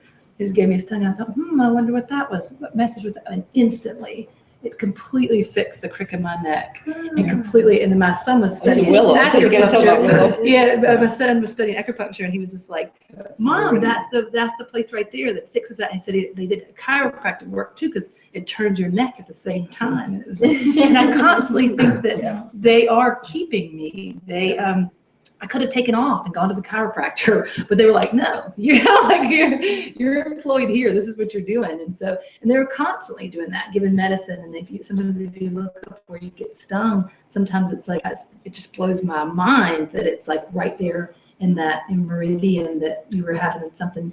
They communicate with scent like on a level like this, where we communicate with scent like a level like this. And most of that we've forgotten to smell each other and pick up scents. Sometimes you will, if somebody's panicking beside you, you'll sort of intuitively feel that. Or like, remember one time in college we got robbed and there was this scent in the house because the guy had just left. We could smell that scent. And so it's still there in us, but I think that they're communicating. I all the time I have a bee agenda going into each yard, and every time they take over, and then I end the day and I'm just like, whoa, that was not at all what I planned. They drove me through and told me what to do. Sometimes they'll let me stop for water and food, but pretty much not. I work like they do. Well, and the scientists would say, oh, come on, Andrew, a queenless hive is very crabby, so they just detected your scent and your disturbance and stung you, and it had nothing to do with the message, but they got you. I mean, yes, okay, whatever. Whatever. The fact is, you got in the hive and were there when they needed you. And my own personal cosmology is this is a live universe, and a lot of the scientific one is it's a dead universe. So we're on different paths there. There's that beautiful thing that you told me that what was that about that? How we just don't know that seaweed. I love that. Like, I love that magical. You should tell that because that's just such a magical thing. We'll close with that. Okay, yeah. Save it for the comb. I'd like to wrap up the wax that they create this comb from, this perfect, beautiful comb. The strong recommendation nowadays, if you want healthy bees and you want to keep your bees close to natural bees, i.e. the ones in the forest, are that many beekeepers have these frames and you put in a wax foundation, wired or not, but it's very convenient for the beekeeper, so there you know right away. But it's a wax foundation. It's made from reused wax. I mean, we haven't figured out how to make beeswax. Only the bees make beeswax. So this foundation was tested some years back. And there are so many residues of chemicals in there that you don't want to know about. The top two of which are the miticides we all put in when we were told to put them in. That's still in the wax. Because that's the job of the wax, detoxify the hive. So there are ways to be foundationless. The bees know exactly how much room. They make perfectly parallel. They may not make it where you want it exactly, but there are ways you can work together on that. You and the bees can work together in a beautiful way. I've started doing it, and it sort of astounds me that, wow, this is working. And that you can get the frames that you want to take out and extract for honey, or you want to be able to move to check on things. Work with the bees on that. So going foundationless is one way to improve the health of your hive. Whether you're foundationless or not, but especially if you're still using foundation, which most of us are, getting out every other year or two. Don't leave it in there. They said it's like, especially in your brood. A lot of people keep their honey frames clean, but that's just the honey. It's the brood where the babies are raised. Somebody at Young Harris, what did they say? It's like putting your newborn infant to bed in dirty sheets every night, only worse, infected sheets. So the job of that comb is to take out all the lipid-friendly chemicals. That's its job. So don't leave it in there. When the bees have done their job and the comb has done their job, get rid of it. Let them make clean, fresh wax. There's all the research is showing it's a big positive way, and it's really working again with the bees. It isn't convenient, and those of us who like honey know that it takes 8 pounds of wax, 8 pounds of honey to make 1 pound of wax. So you sacrifice. You make a really smart trade. And another interesting thing about wax is it will also take those chemicals and it will spread it around. So say you keep just changing out your brood chambers, but you keep your honey supers on, then the beauty of the wax and the nature of it is it will spread out evenly those chemicals back through that wax. It's a unique property that wax will do so that it doesn't all get concentrated in one area.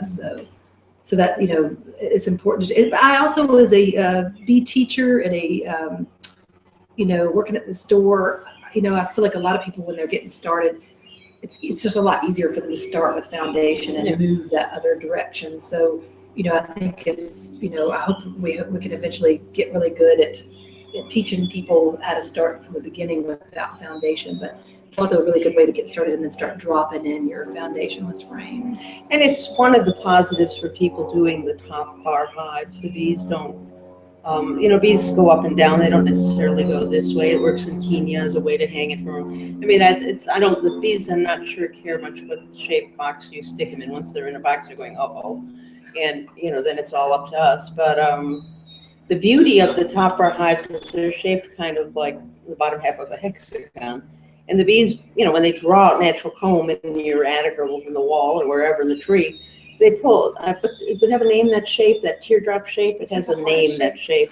At the bottom of the heart shape. Yeah, it's like, yeah. And the notion is it's not connected, it's hanging. And they use it as communication. I mean, we talk about the bees doing a waggle dance and all these dances to tell where the flowers are.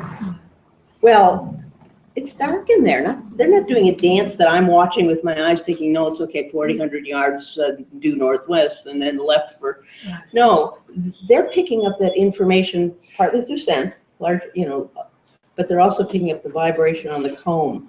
And when you put comb, like we do in our frames, it doesn't vibrate as well. So I mean, that's also what the comb is. And I mean, if the dance floor is here and you cut it out and you put it somewhere else, they'll come in and go looking for the dance floor. It's an important part of the hive. I have to say, this clock now seems to be working. It's accurate. Patrick, tell me Patrick and Michelle, what do we do when it's 5 minutes to 5? Is there a protocol? I'd say I'd call for any last questions. I'd also mention that if anybody wanted to make a donation, didn't get to do it online, you can give the money to myself or to Michelle. I want to thank everybody for coming, and let's just throw it up.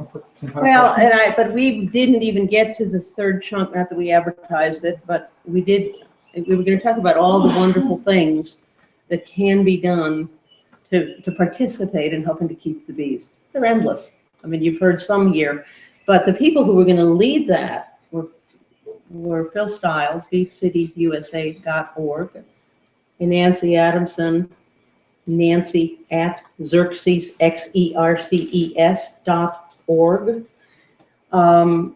Thankfully, their stuff is very, very, very accessible online. It's not like their sites can replace them, but their sites are there were 2 on the top list of sites to go to for resources.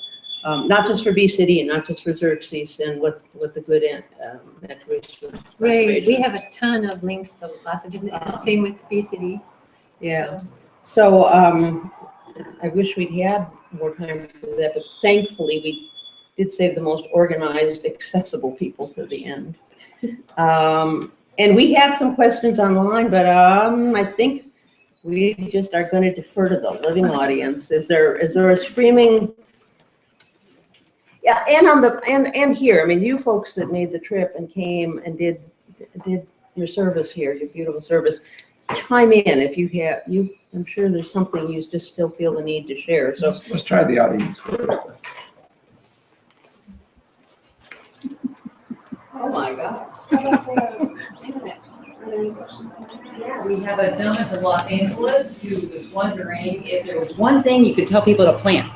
Even though we know we could plant lots of flowering things, if there was one plant that's really the best for the bees, what would that be? The best for all pollinators or most pollinators, milkweed, whatever the local milkweed is in your area, plant milkweed. I disagree. There are a lot of different kinds of milkweed. It adds more plants. Your seed, yeah, go. This is the woman of seeds and gardens and heirloom plants. So milkweed for sure, I think is a great one. Things like that you wouldn't think of, like basils and bee balm, mints, borage is a great one. Borage is The whole mint family. yeah, the whole mint family is great. And then things that are beautiful too, like I love cosmos as a pollinator plant. It's a great one. Let your plants go to seed. If you're growing lettuce, when you get through picking it, let it flower. Yeah. I'm amazed. People will come to my spot and they'll go, God, what are these beautiful plants? Hey, they're just lettuce, let them grow. Not only can you save seeds, but that's a good pollen plant and nectar plant. And I've got, I'm sorry, go ahead. Oh, just along those lines, just leaving areas to grow up again. A lot of times we have a lot of great natural things that come up, and so you don't actually have to do anything except for stop mowing and maybe put a sign. But the man in Los Angeles wants plants. People always want the plant list. So I'll add to this and say, whatever is native in your area for fall, here it is asters and goldenrods. The meadows and roadsides that were once filled with them are gone. This is when honeybees are boning up for the winter, and it is when our gorgeous bumblebees are getting ready to hibernate. They're not making a lot of brood, but fall is a dearth. There's nothing. August, September, and the asters go to October, and buckwheat, a fall cover crop. Okay. What I always want to say is the plants will teach you what to put out there. The one I can never forget, two times it happened. Once with Jerusalem artichokes, but the one that it was a din I could hardly believe. Walking to the Highland Lake Inn Garden, we had a row of Pacifica chrysanthemum along, of all things, probably not that good for them, along a creosote. But anyways, the roar of pollinators was incredible. Pacifica chrysanthemum needed protection to not get damaged by frost, but it is blooming in late October. Beautiful. And that is, so it's like a final feed. Likewise, you can get different times they bloom from like late August well into the fall, Jerusalem artichokes. Oh, yeah. The roar from Jerusalem. So really the answer is you listen and the plants tell you what to plant for the bees. And then the other one, February, you step outside and you walk by some pussy willows. And just like clouds of insects, they all like, I woke up, is there any food? Oh, there's no food. Oh, pussy willows. And where are those pussy willows? Along the river. Along the river. The riparian areas, the ditches. The ditches are the reservoirs for the future. Yeah. And so we'll close with a. We have more questions online if we want to address them briefly. Okay, I'm yours. I'm just whatever I'm told to do. I'm back to my What is the beekeeping. best resource to start your own hive? You want to start? Your local beekeeping club. Almost every county has a club. What do you mean, supply-wise? No, or club. just club. No, resource guidance mentor. Oh, resource, yeah, your club, local club, yeah. It's a great resource to talk to people, to learn things, to hear what works in your area, which I think is really important. What works for us here in Western North Carolina is not what's going to work for people in Nebraska or Minnesota. So your local beekeeping club, definitely. And start, if you're even like thinking about maybe getting a hive, start going to those meetings and just start learning what you can. They say go to a meeting, get a mentor, read a bee book, and take a bee class. And Those start are the with ones. 2. Don't ever buy one lonely hive. Right, yeah. It's like 2 to having 3 one chicken. Yeah. Those are the people that wind up, being beekeepers and not bee havers. And then there's one more question. Have there been any large-scale bee pollination providers that service only organic farms, and can they show less die-off? There is one I know of, and there are probably more, but Les Crowder, who was a top bar beekeeper and was the inspector, so he really, had got a lot of experience in New Mexico, hauled those top bars in his truck. In fact, he designed them to fit in his truck. They're not a standard length, but he hauled them up into almonds, that big, gigantic pollination, to an organic almond farmer. They had a little problem because I think the farmer actually used something that Les didn't approve of. And over time, he quit doing it. But he was, for a while, it was working for him, and he was pleased. But that's a great go. shoe-in for that, organic is good in many, many ways. It's really focused on soil health and a diverse system. But if you're talking about organic, there are organic pesticides, and many of those are toxic to pollinators just as much as other things. And one of the things that in almond is fungicides is something that's used quite a bit. And so my guess is that, you know, the organic fungicides are going to be just as toxic to bees. So that's a great point we didn't really cover today. No, but one of their finer resources, they have a lot at the Xerces Society, xerces.org, is a wonderful, must be reading for everybody. It's a list of organic approved protocols and chemicals, and ranked from, you know, on a scale of 1 to 4 or something, you know, highly toxic, not so toxic, things that, you know, you wouldn't think of, like putting down plastic. All the ground bees are gone.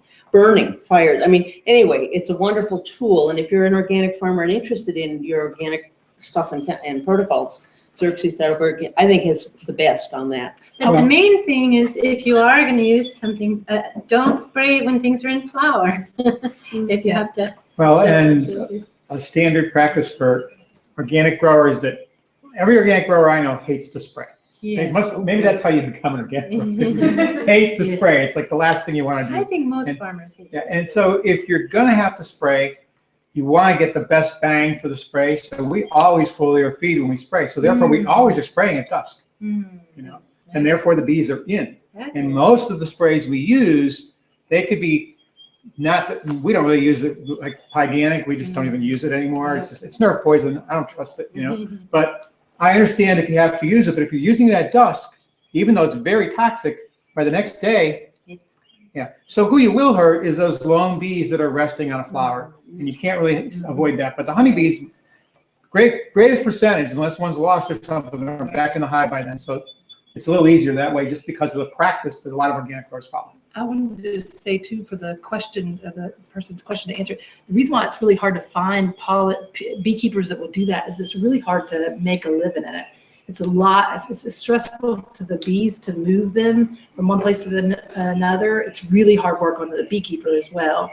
And it's really hard to make a living. People aren't willing to pay beekeepers what it would really cost for them to move bees there. The best bet is to see if you can't hire a beekeeper to come keep bees on your property. If you're not willing to keep bees your own self, then that's totally fine. But nowadays there's sort of a new movement where people are starting to pay beekeepers to come out and keep on their property and actually pay them what it's worth for their time to do that. And then it's probably going to be hard to break even doing that. Understand that, financially, but you're doing a great service to the world by, putting more bees out there, and your pollination process is gonna really up your yields and things like that. But for an organic farm, it may be that the native bees supply all the pollination services that they need. They may not even need to bring in honeybees. And also, there has been research looking at no-till versus conventional till, and they've shown both ways, but because most of our 70% of our native bees nest in the ground, the no-till practice, but a lot of people in general, in the past, the no-till practice was mostly using an herbicide, and a lot of people, it's just disheartening to use an herbicide, but there's practices where you can crimping. Plants down. It's called crimping or rolling. And so there are methods to use no-till. But if you are going to use till and you want to support your native bees, you just try not to till deeply. So if you can just do a surface tine for weed control or something like that, then you're going to have much less of an impact on the native bees. Also, if you can just till where you are actually needing to have it tilled and leave the walkways and stuff untilled. Right, and that's one thing I didn't emphasize too much, was leaving areas around the farm. Just leaving areas unmown is really great, especially for bumblebees, but lots of your beneficial insects. And one thing that... Not just your farm, your yard. Yeah. Your yard. Yeah. Your home yard. Especially we're talking about pollinators, but a lot of times a farmer, if maybe they're growing something that they don't really think needs pollination, they don't really care. There are people, but when you're talking about pest management, it can often make more sense to people. So if you're leaving a field border for a beneficial insect that helps control pests that might not fly as readily as a pollinator when you cut down your crop, then there's kind of that extra layer to convince somebody to leave that field border, because they need to have kind of a refuge for those critters for when their next crop comes up. So that's a nice thing to keep in mind. Did that make sense? Yeah, very much. Totally. It's Right a major principle for people who are doing farmscaping kind of stuff. Is those wild areas are the reservoirs. They're the teachers. Right. You know, if you want to have an incredible diversity of beneficial insects, you need those wild areas. If you think you can just come in and recreate a situation that's going to bring every beneficial in, you're probably not that smart. Right. You know? Well, take your brush pile in your yard and just put up one of those really cute, take one of those signs from the hotel, do not disturb. And put up, I'm serious, a big sign that says, do not disturb. And do not disturb. You have more life going on in there than you ever want to know.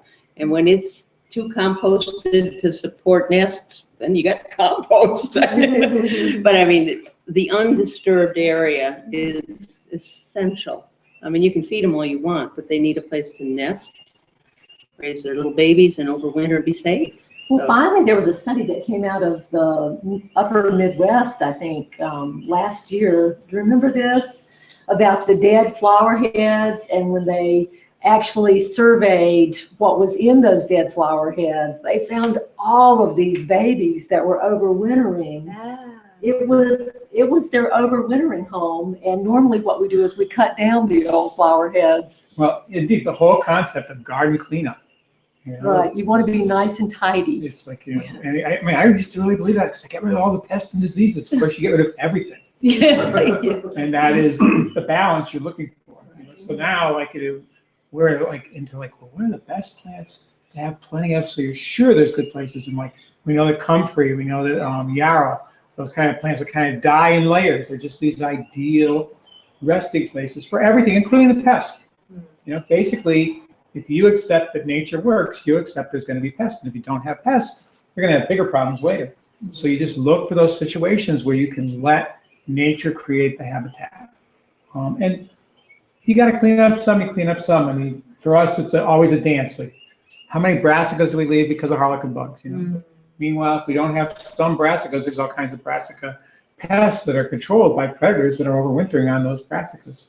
So it's a balance. And it really is, it's always about watching, paying attention, and being taught by nature. And speaking of that, Michael Phyllis, who's probably the best known organic apple grower, writer, and basically organic fruit in general from New Hampshire, did a class here at Living Webs last year.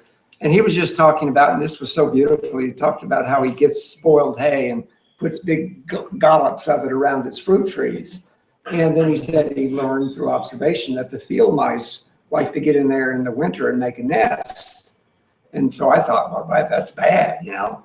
And he said, but when they vacate it, then the bumblebees move in. And he's found that to be superb bumblebee nesting habitat. So he's complexing his orchard ecosystem through his choice of things to bring into it. You know, as we finish, as you mentioned that, because of course, what also might go into those goals are yellow jackets. Yeah. And, you know, we have, just the other day, we were planting some melons and some squash, and there was one white-faced hornet that landed on a leaf.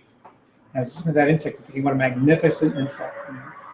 And as you were talking about being stunned for messages, I was remembering a white-faced hornet that was in the garden foraging. You know, it was really close to me. I was working. I was like, okay, it's foraging. I'm okay. Okay, it's foraging. I'm okay. And then bang, right on the lip. You know, and that is a painful sting. You know, I mean, there's plantain. You can take it away, but it's really a lesson. So there's a lot of temptation to go to war against those stinging insects. And I think you have to wipe everyone with horrible concepts. I mean, gasoline lit on flame, and really pay close attention to whether or not you need to take those insects out or not. I mean, there are times where they're in a dangerous place and you do. Try to see those places early. Learn to see the bee line. You know, that's the number one way to avoid getting stung and to be able to be sure that you take those out is by sitting still and seeing when the bees are going. And when they're going someplace. And then you learn where they are. And then you decide, is that a place they can be? If you can let them be, those are beneficial insects too. You know, they're important insects. If you need to take them out, there's lots of safe ways to take them out. You can dig out the yellow jacket nest in the dark. You can just go up there, pop them open, and put a little bit of honey in there, and probably it'll be taken out by a skunk. You know, you can just put a little bit of honey on the hole, and sometimes the skunks will take them out. And sometimes, most of our wasps are solitary, just like our bees. So yeah, and those aren't a problem at all. But those nests that people are really afraid of, lots of times they're not in a bad place. If they are in a bad place, the white-faced hornet, fearsome insect. yeah. They do not know that you are the one at the other end of the hose, and you can dissolve their nests, and they just think they're having a bad weather day, and they move. Usually, if they start again, you just put the hose on them again. And a couple of times they'll decide the weather's just not good here. And they'll go somewhere else, and you haven't really hurt them. I mean, you've set them back, but you have not wiped them out, and they're doing important work. Yeah. So if we can just reiterate, we had a new guy come on. Where's the best place to find out about learning about beekeeping in your local community? He's in Central Texas. Go to your local natural food store, find local honey. On that bottle will be the beekeepers. Name and address, connect with them, find out all the information, and make your contacts that way. And in Central Texas, I can almost promise you there's no food stores. But there's probably farmers markets.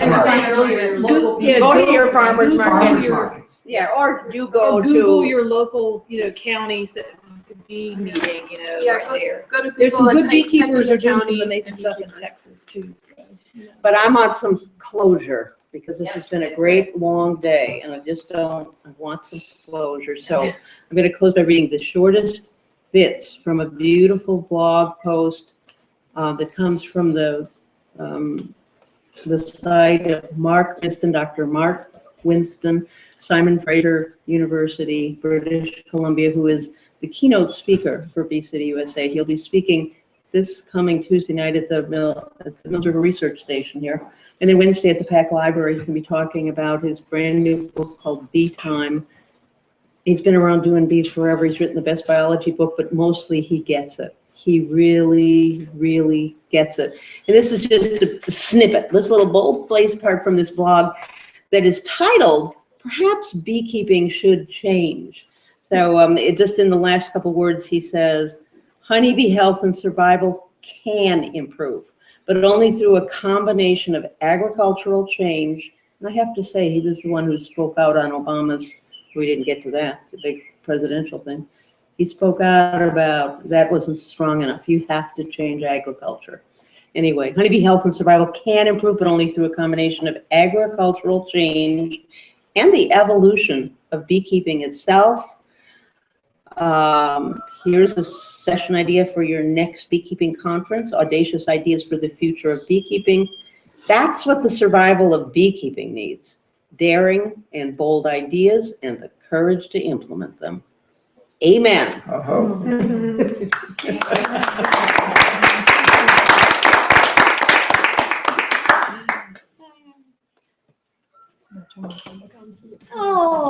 So you if all are anybody so wants good to to sit see out in the warm place. some wonderful things in the corner of number 2, that greenhouse right out there. There's a little patch of parsnips in bloom. This time of year, the pollinators that are around those parsnips are incredible. Oh, you know what? I have some Cecilias. In the morning. Have you tried that? Oh, yeah, Cecilia Tennessee Floyd. We have it in bloom, yeah. You do? We grow lots of it, yeah. Oh, great. Well, if anybody would like to try some seed, I brought some. Ooh, thank you for saying that. Yeah. Also, folks, I have, if anybody's interested and you want specific multi-species cover crops, David Brandt's son, his name is in my mind right now, left behind several packs of different mixes. So if you want some multi-species mixes, I have them available. I'll run up the hill and get them. I'd like a packet. All right. So you,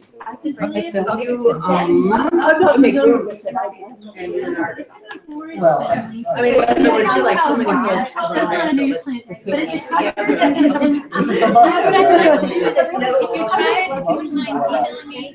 it does, it's not the right time of year. Most people plant, I mean, people use more last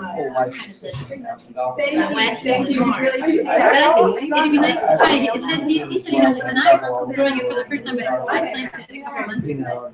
But I'm gonna try again around now, and maybe I'll do. Is it covered? It's a cover. Well, I have some pineapple Yeah, sage. you have found a way to have Yeah. a non-consumer. Was that, what kind of? Pineapple sage. Oh, yeah, I like Well, it's that. not all sage. It is a. I mean, It's got pretty flowers. Gorgeous red flower and then the flower. Except they die in the I winter. was gonna ask Phyllis where this is gonna be Tuesday night. It's not too far from here. You know where the new brewery is? The Sierra Nevada? Yeah.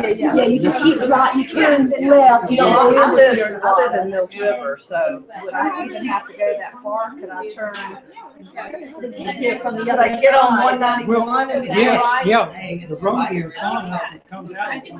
Yeah. See, I've never come in from that end. I've seen the sign here that says North Carolina Cooperative Extension, like when I'm going on Brevard Road, which is 191 towards Asheville. from Mills River. Down there. You take a right, yeah, just stay on that road until I get to it. It'll be on your left. Yeah, it's just the road after you pass the airport and you turn and then you just wind around That's and Sierra come to Nevada, it. but I would have to go way further. Yeah, you'll just come all the together. way back. Yeah. I was from where I am, safe. Well, that's great, that was for you. I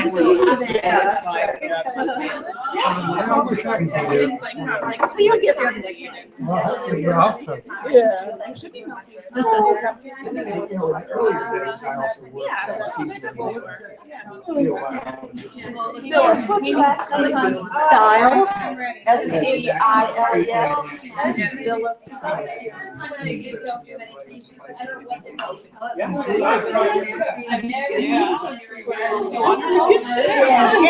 She said she didn't get to it, and I'll call her and check our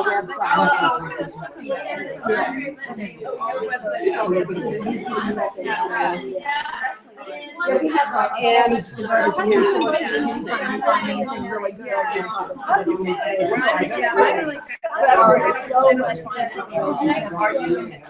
the local bee. When I first had the idea of starting Beekeeping, I went to the bee club and asked if anybody else would like to help. And asked people, to let me know. And so all the students went up. And so we just started meeting, we had a steering committee. Yeah.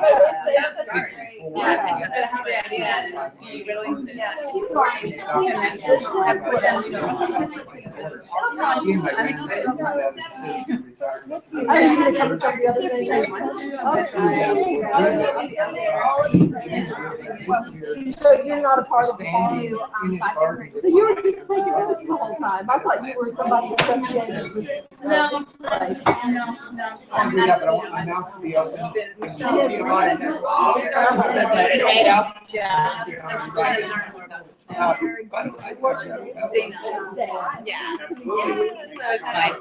Spawns off like left ideas.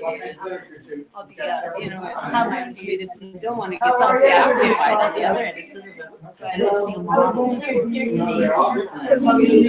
Yeah. Not wealthy enough. I've never like worked with them. Right.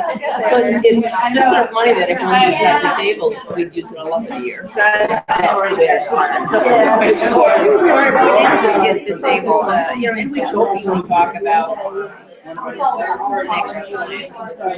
But I mean, when I think about it, we don't have, we don't have, I don't have to plan with your vision. I think you have a good chance of getting your vision. But then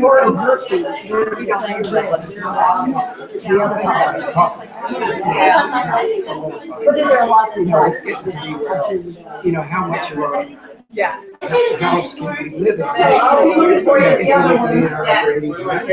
Well, and how much of your world around you is managed? Oh, yeah. The word that gets in our vocabulary daily, because my place is unmanaged at the moment. Ours is almost. We have friends, Jerry and Kathy Brown, who both exquisite artists. Thank you, Lisa. Thank you, Lisa. Thank you. Oh, yeah. Yeah, thank you. And we'll link to your website and stuff. I'll link to So y'all do one a week, or how often do y'all do this?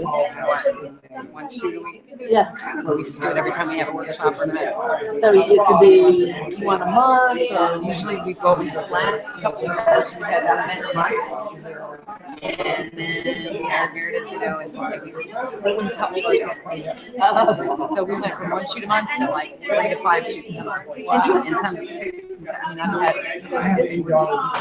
500% increase in my video. And then I do video and I do voice. So it's been a vast And you're not feeling but yeah, we do a ton. And then every time we have some event, I have to take over part of the website. And it's over, right? And then I go to everything. Right. But so a lot of desk time. And you live here on the farm? No, I live about 40 minutes away. Oh, really? Yeah, I'm totally not a farmer, so I just have my studio and my office. So we probably had this conversation at the garden school. But do you live in Asheville, or? I live on near Baton, so 15 miles out from Black Mountain. Yeah, and I recently molded at Whole Foods again music, and I was thinking we should do something similar. I didn't know about the laws about the states not being quality of life having their own cities, but we should just do something. Yeah, it's a. I had it on my show, I heard this I thought something like that. I'd be interested in trying to Well, yeah, we're just finishing up the 4-part pesticide series. So we've got one more coming up in June. We've had a great lineup of speakers. And certainly, neonicotinoids have been an important part of that. And I try to say, because, so many people jump on neonicotinoids, they are bad. They're more toxins. They're bad. I learned because I'm really into research and the newest research. Oh, really? Karen Hansen sends pictures every year, and they're all over the nicotine addiction within there. It's really nicotine, but it's nicotine live. I know. What I'm trying to say is they actually get addicted to that heavy stuff in those, and then they don't even know what to find. And then they end up going to that. I would love the No, we talk about that a lot. They're right here with us. It's like so much. Yeah, the study that's just come out of Europe about that. But we also want to ignore all the other pesticides. So if everybody just focuses on the neonics, and then it makes it sound like the other ones are okay. But they're not okay either. The website.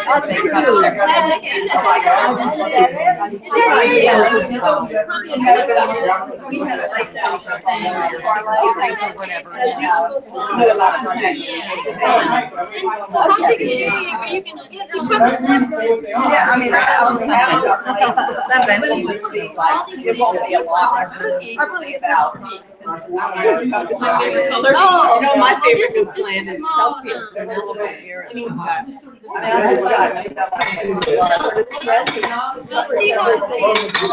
It's not needed. It's a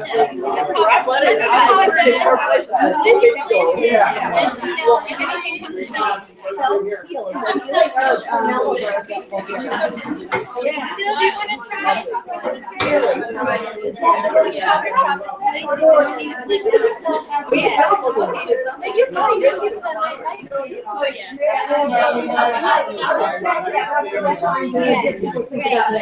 Yeah, I know it's a curious gap. So you're here. I know, I'm giving my reading. Yeah. Thank you. You want to try blue eyes.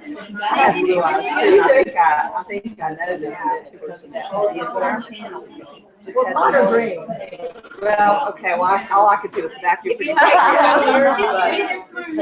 you coming from blue?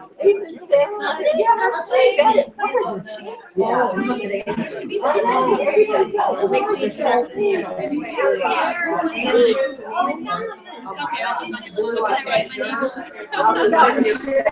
Here, just take a piece behind it. A shelf is great.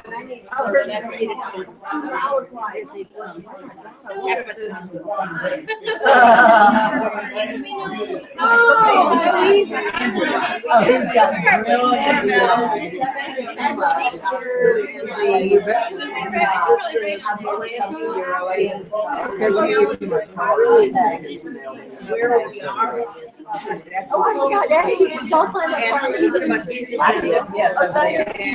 Yes, they're striped. As pollinators, my bees. You go by Andrew or Andrew. Okay, thank you.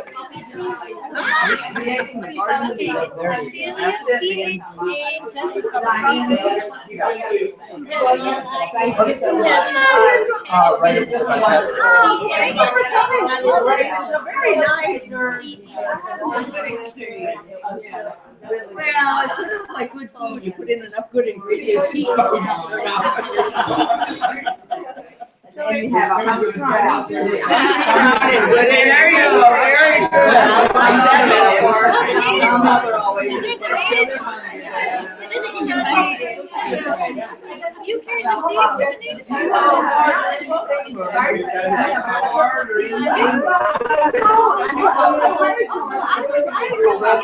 for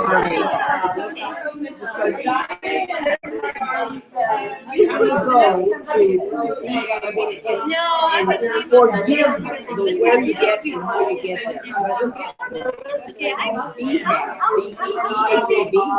Beekeeping.com. That is like the meetings you guys sell it. Right now, it will take you to my old website. There I am, and you can click contact. Okay. No, I'd like to. Yeah. You have like a CFSA.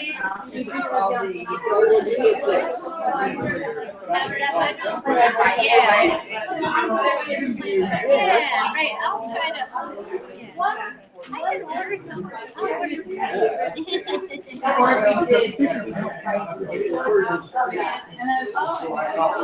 And this, like I said, it's a pretty. Once you get there.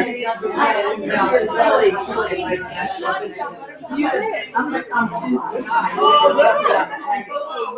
Yeah, I think it'll be interesting. I think Rick Winston's, I've only been in one of his classes, which I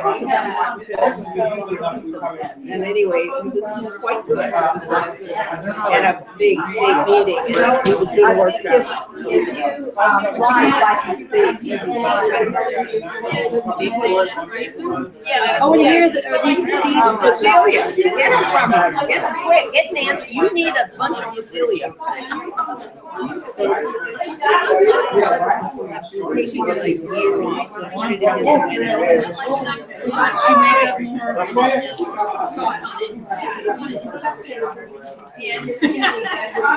Well, put me on the calendar for the end of the year or next. I've taken the year off, so now all I have on my calendar is this. And I didn't really do it.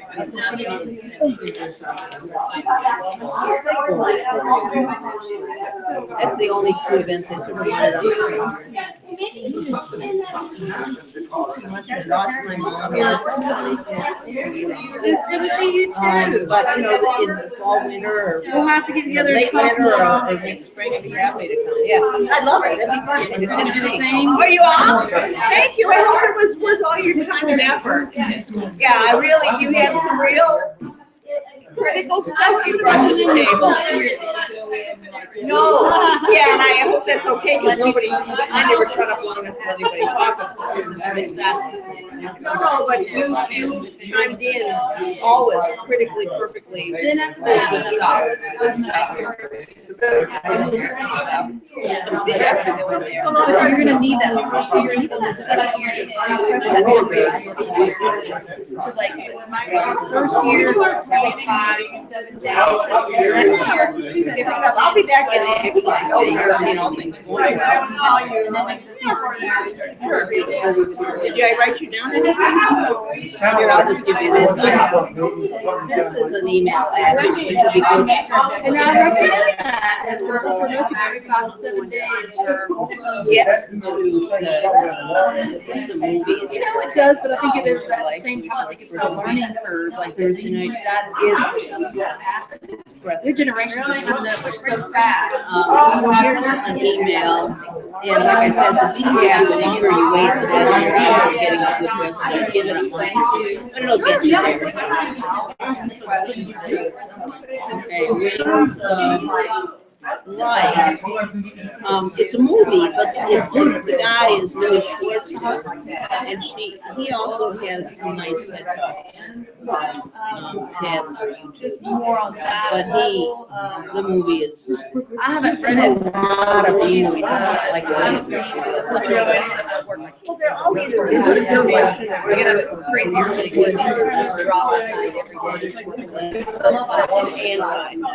Yeah, but what is the song of what is it?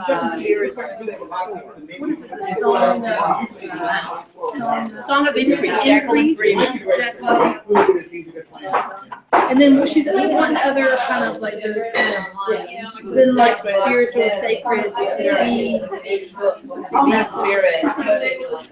You know, you would enjoy my Winston's book. It is not normal. It's not what she was talking about. Oh, but he talks about the bees under, even though he's a scientist, he really, he talks about, yes, yeah, but his idea of bee time is this, when you are with the bees, and there is no time or space or weather or any other reality. And to the extent that as a scientist, he gets that, plus in the last 12 years, in his real job, he is committed to dialogue, to dealing with the healing kinds of communication. And but he won't pull up